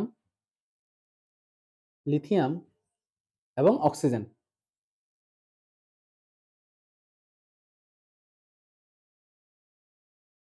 আচ্ছা, এখন বলতে চাচ্ছি ওরা তো একই পর্যায়ে, তাই না? ওরা তো একই পর্যায়ে, কিভাবে বুঝছি? এই যে দুইটা শক্তি স্তর, দ্যাট মিন্স দ্বিতীয় পর্যায়ে। ওর দুইটা শক্তি স্তর, দ্যাট মিন্স কত পর্যায়ে? দ্বিতীয় পর্যায়ে। আমরা এখন শক্তি স্তর দেখে চিনি, যেহেতু দুইটা শক্তি স্তর, দ্যাট মিন্স কত নম্বর পর্যায়ে? দ্বিতীয় পর্যায়ে। এখন ও দ্বিতীয় পর্যায়ে, ও দ্বিতীয় পর্যায়ে, দ্যাট মিন্স কি একই পর্যায়ের অন্তর্ভুক্ত। আর একই পর্যায়ের অন্তর্ভুক্ত হলে ইলেকট্রন যত বেশি, ব্যাসার্ধ তত কম। ইলেকট্রন যত কম, ব্যাসার্ধ তত কি হবে? বেশি হবে। আচ্ছা, তাহলে এখানে ইলেকট্রন কয়টা? ইলেকট্রন কয়টা? ইলেকট্রন 1 2 3টা, ইলেকট্রন 3টা। আর এখানে কি ইলেকট্রন কয়টা? ইলেকট্রন টোটাল 1 2 3 4 5 6 7টা, ইলেকট্রন 7টা। তাহলে খেয়াল করো, এখানে ইলেকট্রন 3টা, এখানে ইলেকট্রন 7টা। এবার আমাকে একটু বলো তো কোন মৌলের মধ্যে আকর্ষণ বল বেশি? কোন মৌলে আকর্ষণ বল বেশি? এটাতে আকর্ষণ বল বেশি না? যেহেতু এখানে ইলেকট্রন বেশি, এখানে নিউক্লিয়াসের ধরে রাখতে বলটা দিতেও হচ্ছে কি বেশি। দ্যাট মিন্স এই যে অক্সিজেনে, অক্সিজেনে আকর্ষণ বলটা কি হবে? আকর্ষণ বল বেশি হবে, আকর্ষণ বল বেশি হবে। আর এখানে এখানে আকর্ষণ বলটা একটু কম হবে না? কারণ নিউক্লিয়াস কয়টা ইলেকট্রনকে ধরে আছে? নিউক্লিয়াস কয়টা ইলেকট্রনকে ধরে আছে? লাস্টের কক্ষপথে একটা কেনা শুধু? ইন টোটাল 3টা কেনা শুধু? তো 3টাকে ধরে রাখতে যে বল দিতে হবে, 7টাকে ধরে রাখতে তার বেশি বল দিতে হবে না? দ্যাট মিন্স অক্সিজেনে আকর্ষণ বল বেশি, কিন্তু লিথিয়াম আকর্ষণ বল কি কম না? আচ্ছা, এতটুকু বুঝছি। এবার আকর্ষণ বল বেশি, আকর্ষণ বল কম, এই দুইটা জিনিস নিয়ে কথা বলি। আচ্ছা, যেহেতু আকর্ষণ বল বেশি, খেয়াল করো, যেহেতু আকর্ষণ বল বেশি, ধরো তোমার সামনে 10 প্লেট কাচ্চি রাখা আছে, তুমি কি করবা? সবগুলো এইভাবে ধরে তোমার কাছে নিয়ে আসবা না? সবগুলো এইভাবে ধরে জড়ায় ধরে কি করবা? তোমার কাছে নিয়ে আসবা না? তাহলে জড়ায় ধরে যখন নিয়ে আসবা, যখন নিয়ে আসবে এভাবে, নিয়ে আসার পর এই যে ব্যাসার্ধটা, মানে যতটুকু জায়গা জুড়ে কাচ্চিগুলো ছিল, সবগুলো এখন খুব ছোট হয়ে তোমার কাছে চলে আসছে না? খুব ছোট হয়ে তোমার কাছে চলে আসছে না? দ্যাট মিন্স নিউক্লিয়াস যখন অনেকগুলো ইলেকট্রনকে এভাবে একসাথে ধরে রাখে, একসাথে যখন ধরে রাখে, আকর্ষণ বলটা যখন বেশি হয়, তখন ওর কি হয়ে যায়? ব্যাসার্ধ কমে যায়, ব্যাসার্ধ কমে যায়। দ্যাট মিন্স যতটুকু জায়গা জুড়ে ইলেকট্রন থাকার কথা, যতটুকু জায়গা জুড়ে ইলেকট্রন থাকার কথা, সেই জায়গা জুড়ে ইলেকট্রন থাকে না। কেন? ওই যে নিউক্লিয়াস ওকে আকর্ষণ বল বেশি না, আকর্ষণ বল বেশির কারণে নিজের দিকে টেনে নিয়ে চলে আসে। নিজের দিকে যখন টেনে নিয়ে চলে আসে, তাইলে ব্যাসার্ধ কি হয়? কম হয়। আর যেহেতু এখানে আকর্ষণ বলটা কম, সেহেতু কি হবে? ব্যাসার্ধটা বেশি হবে। এখানে কি হবে? ব্যাসার্ধটা বেশি হবে। বুঝছি? বুঝছি। আচ্ছা, এবার বলছি তাহলে একই পর্যায়টা বুঝছি, একই পর্যায়টা বুঝছি। এবার আসলে শক্তি স্তর বেশি হলে ব্যাসার্ধ বেশি হবে। খেয়াল করো, আবার চিন্তা করো লিথিয়াম, এবং চিন্তা করো সোডিয়াম।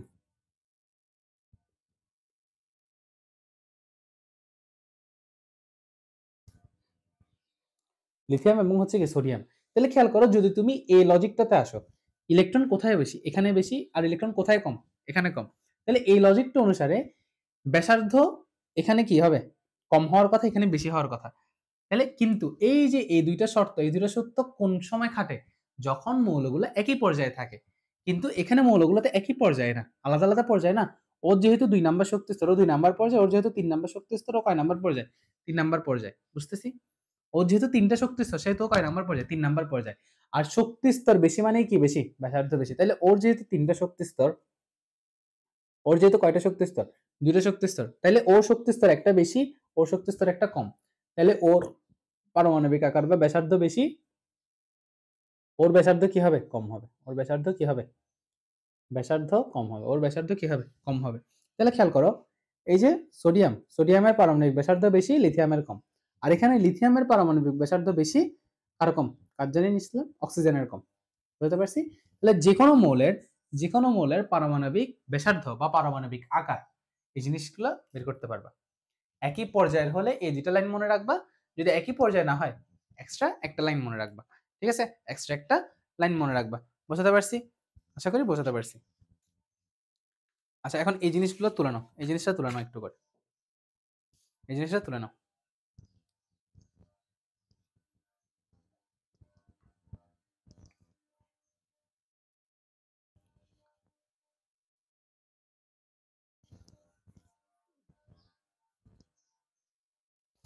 আচ্ছা, এবার খেয়াল করো। এবার আমরা যেটা পড়বো সেটা হচ্ছে আয়নীকরণ শক্তি।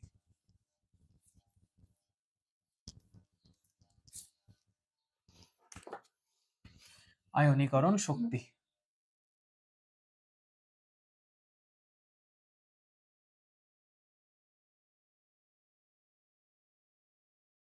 এক মোল গ্যাসীয় পরমাণু থেকে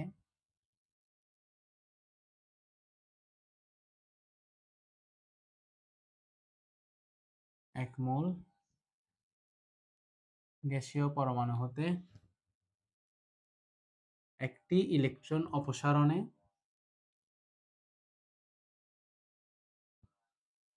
প্রয়োজনীয় শক্তি। এক মোল গ্যাসীয় পরমাণু হতে একটি ইলেকট্রন অপসারণে প্রয়োজনীয় শক্তিকেই বলা হয় হচ্ছে আয়নীকরণ শক্তি। এই জিনিসটা কি? এক মোল গ্যাসীয় পরমাণু, এক মোল কি? এটা চ্যাপ্টার 6 এ পড়বা। ঠিক আছে? এক মোল জিনিসটা কি? আচ্ছা, গ্যাসীয় পরমাণু হতে একটি ইলেকট্রন অপসারণ করতে প্রয়োজনীয় শক্তি। আমরা এখন বুঝবো এটা। ইলেকট্রন অপসারণ করতে প্রয়োজনীয় শক্তি। আচ্ছা, এটা বোঝার আগে আমরা একটা জিনিস পড়ে নিই। দ্যাট ইজ পারমাণবিক ব্যাসার্ধ বেশি,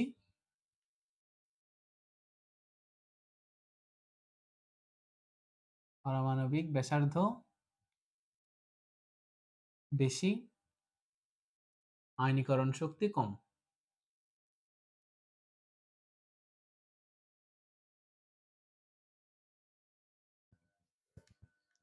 পারমাণবিক ব্যাসার্ধ কম, আয়নীকরণ শক্তি বেশি।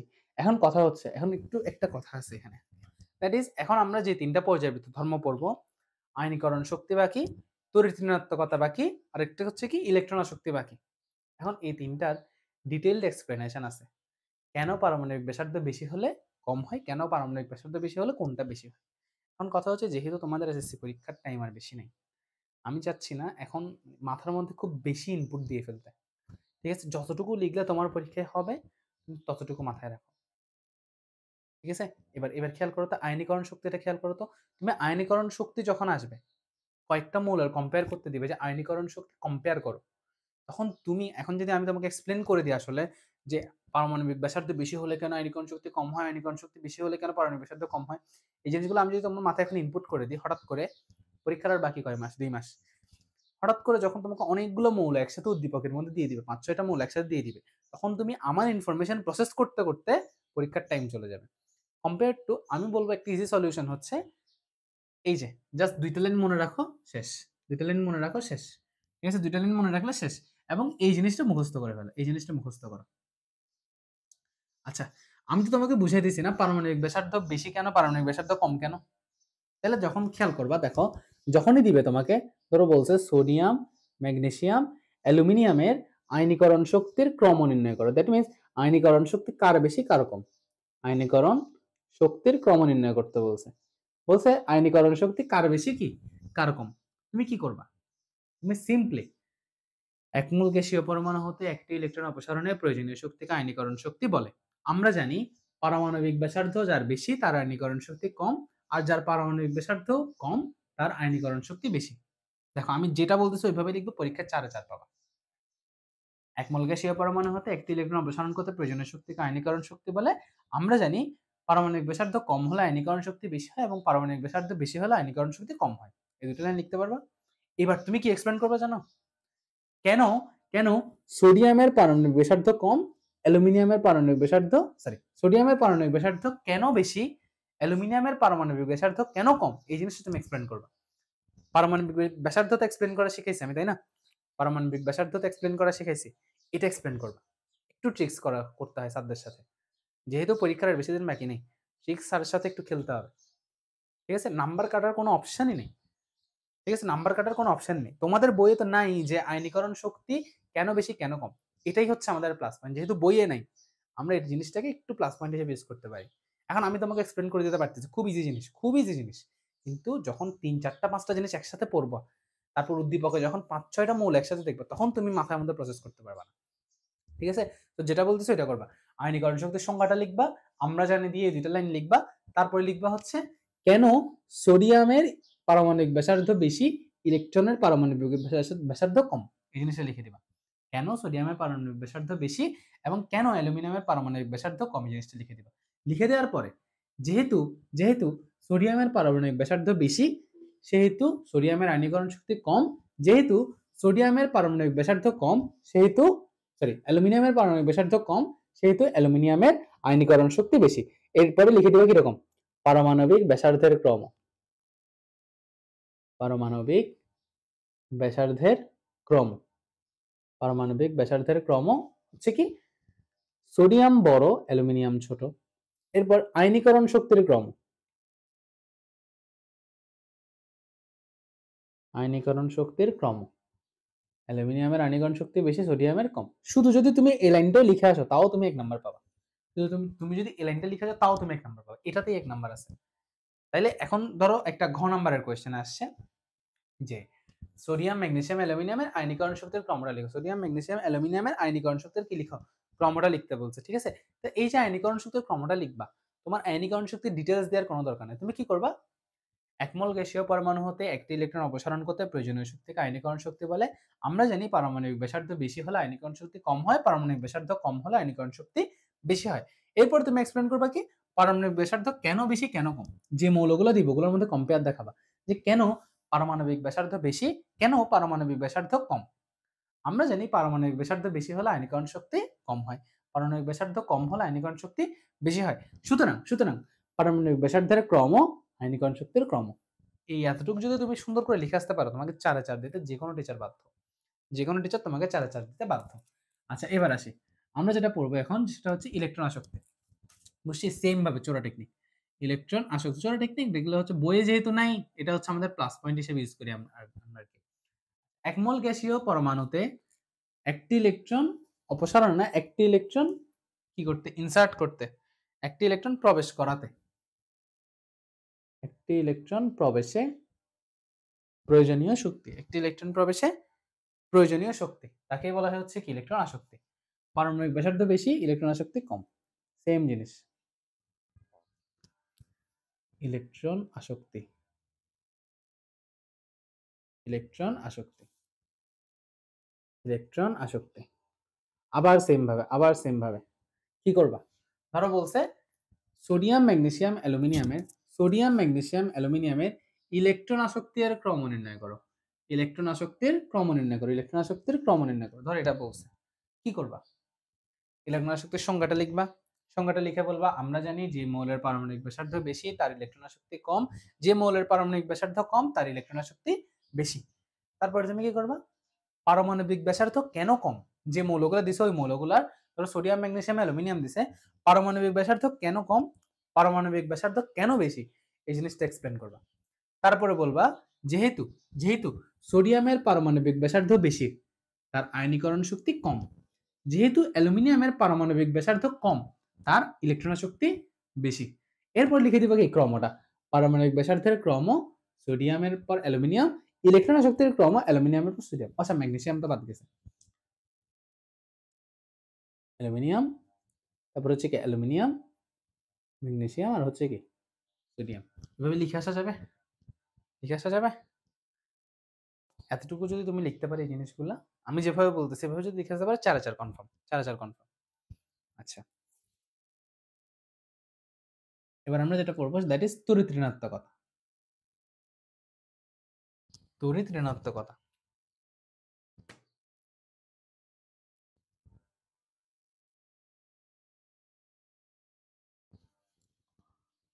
তড়িৎ ঋণাত্মকতা।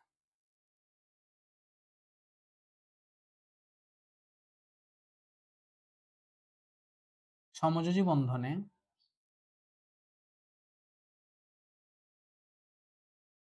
আবদ্ধ পরমাণুগুলোর ইলেকট্রনকে নিজের দিকে আকর্ষণের ধর্ম। নিজের দিকে আকর্ষণের ধর্ম।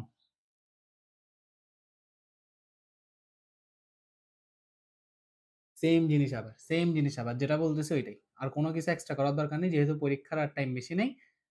এগুলো যদি ধরো অনেক টাইম আছে, পরীক্ষার অনেক টাইম আছে, আমি তোমাকে দেখাতাম, সব দেখাতাম, ইভেন আমি পড়াইছি। তুমি যদি আমার আগের ভিডিওগুলো দেখো, আমাদের ইউটিউবের মধ্যে ফিজিক্স টু ইউটিউব চ্যানেলে আগের ভিডিওগুলো আছে। তোমার যদি জানতে ইচ্ছা করে কেন তড়িৎ ঋণাত্মকতা বেশি, কেন তড়িৎ ঋণাত্মকতা কম, কিছু লাইভ ক্লাস আছে, লাইভ ক্লাসগুলো দেখবে, ঠিক আছে? বাট আমি প্রেফার করবো না, আমি কখনোই প্রেফার করবো না।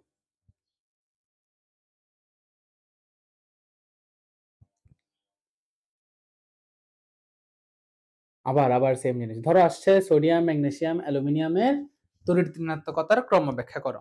সোডিয়াম, ম্যাগনেসিয়াম, অ্যালুমিনিয়ামের তড়িৎ ঋণাত্মকতার ক্রম ব্যাখ্যা করো। কি করবা?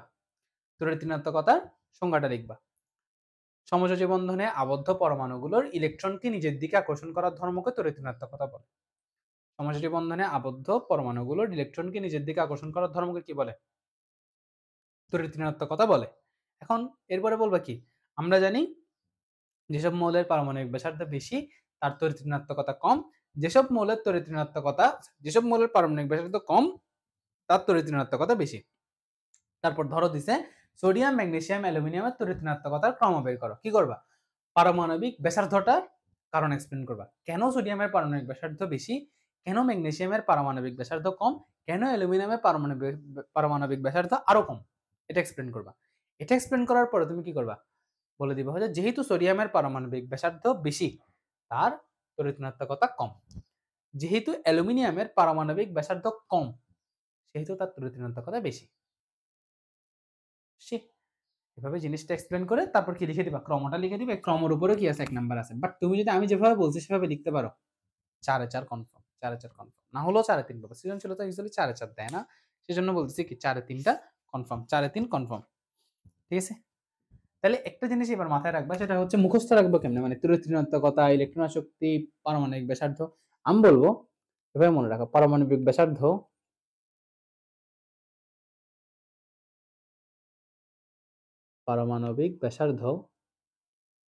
সমানুপাতিক, পারমাণবিক ব্যাসার্ধ সমানুপাতিক 1/ইলেকট্রন শক্তি 1/তড়িৎ ঋণাত্মকতা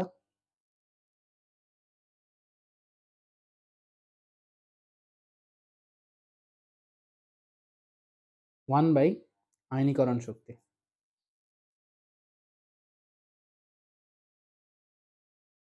1/আয়নীকরণ শক্তি। বুঝতে পারছি? এভাবে মনে রাখবা। তার মানে এই তিনটা জিনিস ইলেকট্রন শক্তির সাথে কি সম্পর্ক? ব্যস্তানুপাতিক সম্পর্ক। দ্যাট মিন্স পারমাণবিক ব্যাসার্ধ বাড়লে ইলেকট্রন শক্তি কমবে, পারমাণবিক ব্যাসার্ধ কমলে ইলেকট্রন শক্তি বাড়বে। পারমাণবিক ব্যাসার্ধ বাড়লে তড়িৎ ঋণাত্মকতা কমবে, পারমাণবিক ব্যাসার্ধ কমলে তড়িৎ ঋণাত্মকতা বাড়বে। পারমাণবিক ব্যাসার্ধ বাড়লে আয়নীকরণ শক্তি কমবে, পারমাণবিক ব্যাসার্ধ কমলে আয়নীকরণ শক্তি বাড়বে। বুঝতে পারছি? তাহলে আমাদের মৌলের পর্যায়বৃত্ত ধর্মগুলো সব শেষ, মৌলের পর্যায়বৃত্ত ধর্মগুলো সব শেষ। আচ্ছা, এবার আসো আমি কিছু জিনিস লিখে দিই এমসিকিউর জন্য।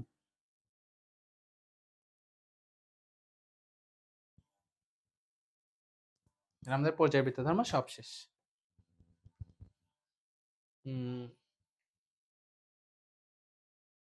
এগুলো হচ্ছে এমসিকিউর জন্য পড়তেছে। এমসিকিউ, ক্ষার ধাতু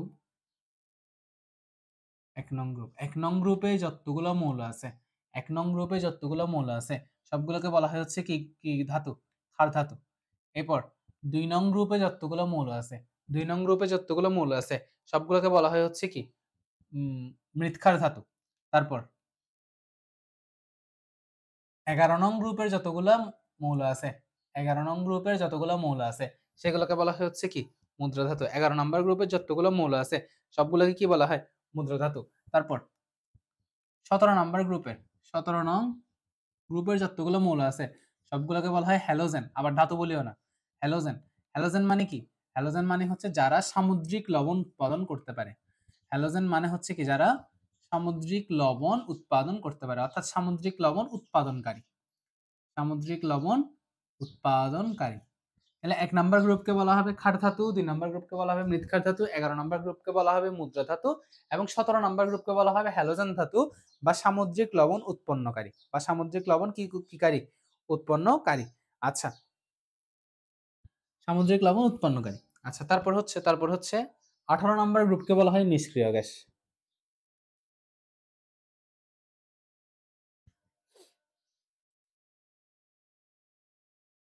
18 নাম্বার গ্রুপকে বলা হয় হচ্ছে কি? নিষ্ক্রিয় গ্যাস। 18 নাম্বার গ্রুপকে বলা হয় কি? নিষ্ক্রিয় গ্যাস। তারপর 3 থেকে 12 নাম্বার গ্রুপ, 3 থেকে 12 নাম্বার গ্রুপ এগুলোকে বলা হয় অবস্থান্তর গ্রুপ। অবস্থান্তর কি? অবস্থান্তর মৌল হচ্ছে এমন মৌল যাদের রং পরিবর্তন হয়। অবস্থান্তর মৌল হচ্ছে কারা? যারা রঙিন হয় বা রং পরিবর্তন করে এগুলোকে বলা হয় হচ্ছে কি? অবস্থান্তর মৌল। এটা হচ্ছে অবস্থার পরিবর্তন করে, তাদেরকে বলা হয় হচ্ছে কি? অবস্থান্তর মৌল। এগুলো কোথায় অবস্থিত? 3 থেকে 12 নম্বর গ্রুপে যে মৌলগুলো আছে এগুলো রঙিন হয় বা এগুলার রং পরিবর্তন হয় বা অবস্থার পরিবর্তন হয়, এই জন্য এগুলোকে বলা হয় হচ্ছে কি? অবস্থান্তর মৌল। এই জন্য এগুলোকে বলা হয় হচ্ছে কি? অবস্থান্তর মৌল। আচ্ছা, এরপর আসো। এবার তোমার ঘতে একটা কোয়েশ্চেন আসতে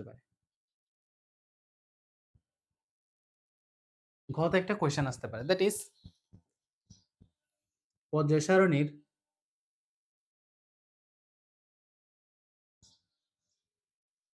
একই গ্রুপের মৌলগুলো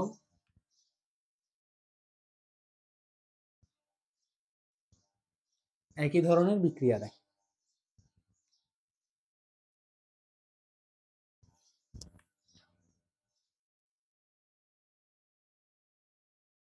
একই ধরনের বিক্রিয়া দেয় ব্যাখ্যা করো। পর্যায় সারণীর একই গ্রুপের মৌল একই ধরনের বিক্রিয়া দেয় ব্যাখ্যা করো। এটা কোথায় আসে? ঘতে আসে। পর্যায় সারণীর একই গ্রুপের মৌলগুলো একই ধরনের বিক্রিয়া দেয় ব্যাখ্যা করো।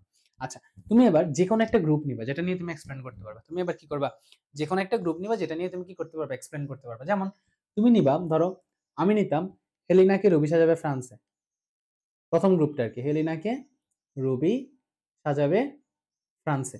নিয়ে দেখাতাম হচ্ছে ওরা একই ধরনের বিক্রিয়া দেয়। কিভাবে একই ধরনের বিক্রিয়া দেয়? আমি এভাবে দেখাতাম যে হাইড্রোজেন কি করে? হাইড্রোজেন প্লাস হয়ে একটি ইলেকট্রন কি করে দেয়? দান করে দেয়। ঠিক আছে, হাইড্রোজেন প্লাস হয়ে একটি কি করে দেয়? ইলেকট্রন দান করে দেয়। লিথিয়াম প্লাস হয়ে একটি ইলেকট্রন দান করে দেয়। সোডিয়াম প্লাস হয়ে একটি ইলেকট্রন দান করে দেয়। পটাশিয়াম প্লাস হয়ে একটি ইলেকট্রন দান করে দেয়। রুবিডিয়াম প্লাস হয়ে একটি ইলেকট্রন দান করে দেয়। সিজিয়াম প্লাস হয়ে একটি ইলেকট্রন দান করে দেয় এবং ফ্রান্সিয়ামও প্লাস হয়ে একটি ইলেকট্রন দান করে দেয়। এভাবে আমি দেখাই দিতাম।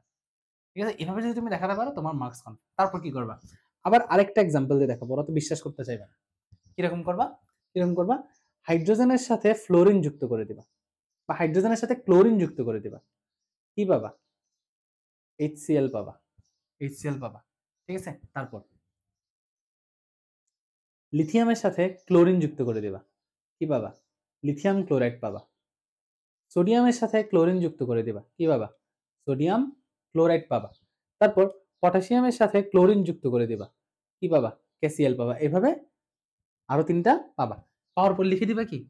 তাহলে প্রত্যেকটা গ্রুপ একই গ্রুপের মৌল, অর্থাৎ প্রত্যেকটা গ্রুপ 1 এর মৌল যখন হ্যালোজেনের সাথে বিক্রিয়া করে, ক্লোরিন কি একটা হ্যালোজেন না? হ্যালোজেন কি? ওই যে 17 নম্বর গ্রুপ, ক্লোরিন তো 17 নম্বর গ্রুপ। প্রথমে কি করবা? প্রথমে ইলেকট্রন যে একই মানে ছাড়ে এটা দেখাবা। তারপর যখন ক্লোরিনের সাথে বিক্রিয়া করে তখন যে প্রত্যেকটা অণু ক্লোরাইড অণু, প্রত্যেকটা অণু কি অণু? ক্লোরাইড অণু, সেটা এক্সপ্লেন করে দিবে। পারবা না? খুব ইজি। তোমাদের বই একটা আছে। এটা হচ্ছে কি নিয়ে? হ্যালোজেন নিয়ে। হ্যালোজেন কি মানে সামুদ্রিক লবণ-টবণ উৎপাদন করে, এটা নিয়ে হাইড্রোহ্যালাইড অ্যাসিড অনেক কিছু। আমার মনে হয় না এত বড় মুখস্থ করার দরকার আছে। ইজি জিনিস, এটা করো না। তুমি বেরিলিয়াম ম্যাগনেসিয়াম দিয়ে করতে পারো। কি করবা just? Beryllium plus 2 electron, beryllium 2 plus plus হচ্ছে কি 2 ইলেকট্রন। তবে বেরিলিয়াম ক্লোরিনের সাথে বিক্রিয়া করে বেরিলিয়াম ক্লোরাইড BCl2, ম্যাগনেসিয়াম ক্লোরিনের সাথে বিক্রিয়া করে ম্যাগনেসিয়াম ক্লোরাইড 2। জিনিসগুলো তুমি নিজে যখন বুঝে বুঝে করবা, বইয়ের থেকে মুখস্থ করে লাভ নেই, বইয়ের থেকে মুখস্থ করে কোনো লাভ নেই। তুমি যখন নিজে নিজে বুঝবা, নিজে নিজে করবা, সেটাই হচ্ছে মেইন জিনিস। বুঝতে পারছি? তাহলে যে কোনো একটা গ্রুপ নিবা, গ্রুপের সাথে গ্রুপটা ইলেকট্রন গ্রহণ করে না ত্যাগ করে এটা লিখে দিবা। গ্রুপটি ইলেকট্রন গ্রহণ করে না ত্যাগ করে লিখে দিবা। তারপর এই যে হ্যালোজেন গ্রুপের সাথে বা যে কোনো একটা গ্রুপের মোলের সাথে বিক্রিয়া করায় দেখাই দিবা হচ্ছে কি সবগুলো ক্লোরাইড অণু উৎপাদন করতেছে, সবগুলো ক্লোরাইড অণু উৎপাদন করছে। ধরো তুমি যদি অন্য একটা গ্রুপ দিয়ে দেখাইতা, ধরো তুমি যদি এটা দিয়ে দেখাইতা, ধরো কি বলা যায়, ওই যে হ্যালোজেন গ্রুপ দিয়ে দেখাইতা, ফ্লোরিন ক্লোরিন ব্রোমিন আয়োডিন, এটা দিয়ে যদি তুমি দেখাইতা কি করতা, ফ্লোরিন প্লাস একটা ইলেকট্রন, ক্লোরিন প্লাস একটা ইলেকট্রন, ব্রোমিন প্লাস এক, সরি ঠিক আছে, ব্রোমিন প্লাস কি একটা ইলেকট্রন,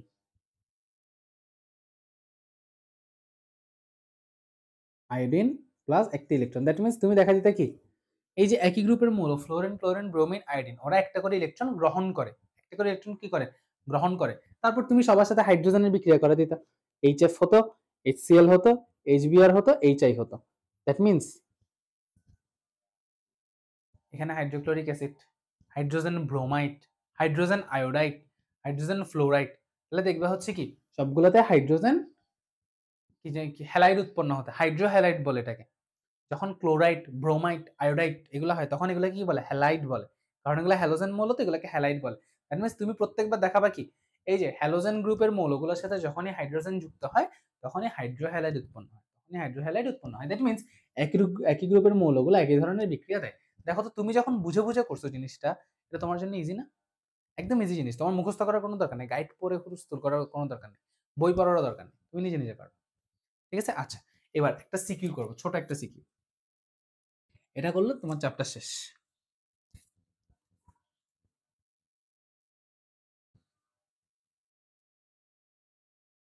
আমি আন্দাজে কিছু মৌল লিখি, একদম আন্দাজে কিছু মৌল লিখি। ধরো লিখলাম lithium, aluminium, oxygen, sulphur, phosphorus, calcium, potassium, তারপর হচ্ছে কি নিয়ন না লিখি, লিখেছে কি কার্বন। ঠিক আছে? এরকম ধরো আমাকে 5-6টা দেওয়া থাকবে, পরীক্ষার মধ্যে বেশি দিবে না, পরীক্ষায় 3-4টা দিবে। ঠিক আছে? তো আমাদেরকে বলবে হচ্ছে কি, হয় বলবে পারমাণবিক ব্যাসার্ধের ক্রম নির্ণয় করো, হয় বলবে পারমাণবিক ব্যাসার্ধের ক্রম নির্ণয় করো, নাইলে বলবে আয়নীকরণ শক্তির ক্রম নির্ণয় করো, আয়নীকরণ শক্তির ক্রম নির্ণয় করো, নাইলে কি বলবে ইলেকট্রন আসক্তির ক্রম নির্ণয় করো, নাইলে বলবে কি তড়িৎ ঋণাত্মকতার ক্রম নির্ণয় করো। আচ্ছা যদি বল ধাতব অধাতবের ক্রম নির্ণয় করো, এগুলো তো পারবা না, ধাতব অধাতব তো পারবা, ধাতব অধাতব তো পারবা, ধাতব অধাতব ভালোভাবে বুঝছি, ধাতব অধাতব পারবা, ধাতব আর অধাতব পারবা। আচ্ছা আমাদের আলোচনা হচ্ছে কি নিয়ে, এই যে 4টা নিয়ে, যদি এরকম 3-4টা দিয়ে আমরা প্রায় কয়টা লিখছি, 1 2 3 4 5 6 8টা লিখছি। ঠিক আছে? পরীক্ষা 8টা আসবে না, পরীক্ষায় 3-4টা দিয়ে আসবে। বলবে আয়নীকরণ শক্তির ক্রম নির্ণয় করো বা পারমাণবিক ব্যাসার্ধের ক্রম নির্ণয় করো বা ইলেকট্রন শক্তির ক্রম নির্ণয় করো, তারপর তড়িৎ ঋণাত্মকতার কি নির্ণয় করো, ক্রম নির্ণয় করো। এখন ক্রম যখনই নির্ণয় করবা, এই 4টা জিনিসের ক্রম, বারবার বলতেছি, এই 4টা জিনিসের ক্রম যখনই নির্ণয় করবা, ক্রম নির্ণয়ের ক্ষেত্রে কিছু স্টেপ ফলো করবা, ক্রম নির্ণয়ের ক্ষেত্রে কিছু স্টেপ ফলো করবা। প্রথমত ইলেকট্রন বিন্যাস করবা, তারপর পর্যায় নিয়ে কাজ করবা, তারপর গ্রুপ নিয়ে কাজ করবা। এবার এটা এইভাবে মনে রাখো, শেষ, তোমার এই চ্যাপ্টার শেষ। প্রথমে কি করবে, ইলেকট্রন বিন্যাস করবা, পর্যায় নির্ণয় করবা, আর কি করবা, গ্রুপ নির্ণয় করবা। আসো আমরা ইলেকট্রন বিন্যাস বের করি। ইলেকট্রন বিন্যাস যদি আমরা নির্ণয় করি, লিথিয়ামের ইলেকট্রন বিন্যাস করো 1s2 2s1, অ্যালুমিনিয়ামের ইলেকট্রন বিন্যাস করো 1s2 2s2 2p6 3s2 3p1। ঠিক আছে? অক্সিজেনের ইলেকট্রন বিন্যাস করো 1s2 2s2 2p4। ঠিক আছে? Hydrogen helium lithium beryllium boron carbon nitrogen oxide. ঠিক আছে? 7-8। হ্যাঁ, তারপর সালফারের অক্সিজেন সরি ইলেকট্রন বিন্যাস করো 16 1s2 2s2 2p6 3s2 3p4 15 হ্যাঁ ঠিক আছে। Phosphorus, aluminium silicon phosphorus, that means এটার থেকে এক কম। 1s2 2s2 2p6 3s2 3p3। তারপর ফসফরাসের পর এই ফসফরাস দুইবার লিখছি। Calcium 1s2 2s2 2p6 3s2 3p6 4s2। Carbon 1s2 2s2 2p2। তাহলে যখনই আমাদেরকে পারমাণবিক ব্যাসার্ধ, ইলেকট্রন শক্তি, আয়নীকরণ শক্তি বা তড়িৎ ঋণাত্মকতার ক্রম বের করতে দিবে, আমাদের কাজ হচ্ছে কি, প্রথম কাজ ইলেকট্রন বিন্যাস বের করা, ইলেকট্রন বিন্যাস বের করা, তারপর পর্যায়ের গ্রুপ নিয়ে কাজ করা, পর্যায়ের গ্রুপ নিয়ে কাজ করা।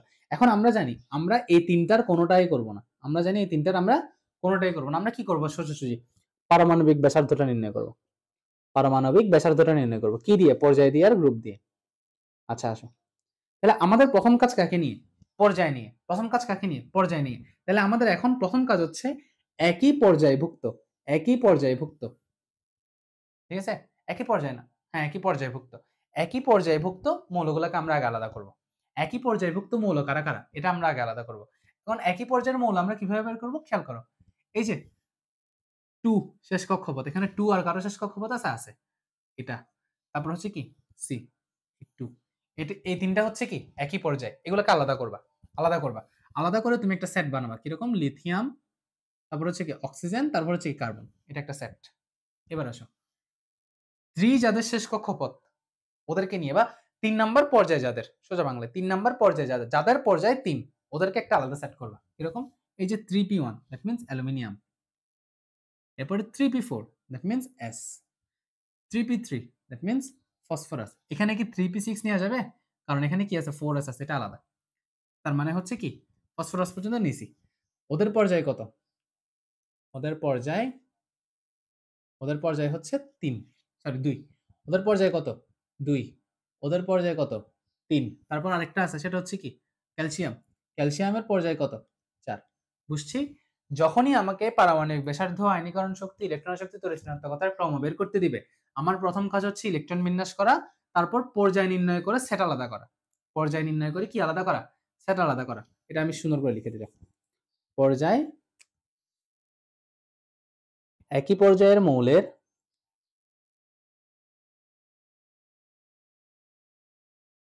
একই পর্যায়ের মৌলের সেট আলাদা করা, একই পর্যায়ের মৌলের সেট কি করা, আলাদা করা। ঠিক আছে, এতটুকু মাথায় থাকবে। তাহলে প্রথম কাজ কি করছি, ইলেকট্রন বিন্যাস করছি, একই পর্যায়ের মৌলের সেট কি করব, আলাদা করব, তারপর একই পর্যায়ের পারমাণবিক ব্যাসার্ধ নির্ণয় করব, একই পর্যায়ের পারমাণবিক ব্যাসার্ধ। এখন আমরা যেটা করব সেটা হচ্ছে একই পর্যায়ের পারমাণবিক ব্যাসার্ধ বের করব। আচ্ছা আসো, তাহলে লিথিয়াম, অক্সিজেন, কার্বন, এর মধ্যে পারমাণবিক ব্যাসার্ধ কার কম কার বেশি, লিথিয়াম, অক্সিজেন, কার্বন, এই তিনটার মধ্যে পারমাণবিক ব্যাসার্ধ কার কম কার বেশি। আমরা জানি কি ইলেকট্রন যখন বেশি হয় পারমাণবিক ব্যাসার্ধ তত কি হয়, কম হয়। এখানে কার ইলেকট্রন বেশি, যেহেতু একই পর্যায়ে নিয়ে কাজ করতেছি, ওই সূত্রটা খাটানো যাবে, কোনটা, ইলেকট্রন যত বেশি ব্যাসার্ধ তত কম, ইলেকট্রন যত কম ব্যাসার্ধ তত বেশি। তাহলে এই যে তিনটার মধ্যে ইলেকট্রন সব থেকে কম কার, লিথিয়ামের, দ্যাট মিন্স ওর পারমাণবিক ব্যাসার্ধ সব থেকে কম, ওর পারমাণবিক ব্যাসার্ধ কি সব থেকে কম। তারপর কার্বনের ইলেকট্রন বেশি না অক্সিজেনের ইলেকট্রন বেশি, বা কার্বনের ইলেকট্রন কম না অক্সিজেনের ইলেকট্রন কম, কার্বনের ইলেকট্রন কম না, যেহেতু কার্বনের ইলেকট্রন কম ওর পারমাণবিক ব্যাসার্ধ কম, কিন্তু কার থেকে বেশি, লিথিয়াম থেকে বেশি।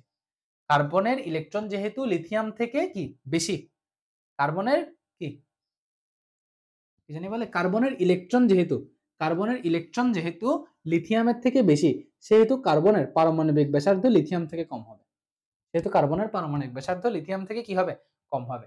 তারপর অক্সিজেনের ইলেকট্রন যেহেতু বেশি, সেহেতু অক্সিজেনের পারমাণবিক ব্যাসার্ধ কি হবে, কম হবে, যেহেতু অক্সিজেনের পারমাণবিক ব্যাসার্ধ কম হবে, সেটা কার্বনের থেকে কি হবে, কম হবে। এটা কিসের ক্রম, পারমাণবিক ব্যাসার্ধের ক্রম, পারমাণবিক ব্যাসার্ধের ক্রম। তারপর এই যে অ্যালুমিনিয়াম, সিলিকন, ফসফরাস চিন্তা করো, অ্যালুমিনিয়াম, সিলিকন, ফসফরাসের মধ্যে প্রথমত অ্যালুমিনিয়ামের ইলেকট্রন সংখ্যা কম, সেহেতু অ্যালুমিনিয়ামের পারমাণবিক ব্যাসার্ধ বেশি। তারপর সিলিকন আর ফসফরাসের মধ্যে সিলিকনের ইলেকট্রন বেশি না ফসফরাসের ইলেকট্রন বেশি? খেয়াল করো তো, সিলিকন আর ফসফরাস কই, সরি সালফার আর ফসফরাস না, sulphur sulphur sulphur sulphur, phosphorus sulphur chlorine argon না, তাহলে সালফারের ইলেকট্রন বেশি, ফসফরাসের ইলেকট্রন কম। যেহেতু ফসফরাসের ইলেকট্রন কম, সেহেতু ওর পারমাণবিক ব্যাসার্ধ বেশি। ফসফরাসের ইলেকট্রন যেহেতু কম, ওর পারমাণবিক ব্যাসার্ধ কার থেকে বেশি? সালফার থেকে বেশি। ওর পারমাণবিক ব্যাসার্ধ কার থেকে বেশি? সালফার থেকে বেশি। তারপর আছে ক্যালসিয়াম, ক্যালসিয়ামটা আলাদা থাক, ক্যালসিয়ামটা আলাদা থাক।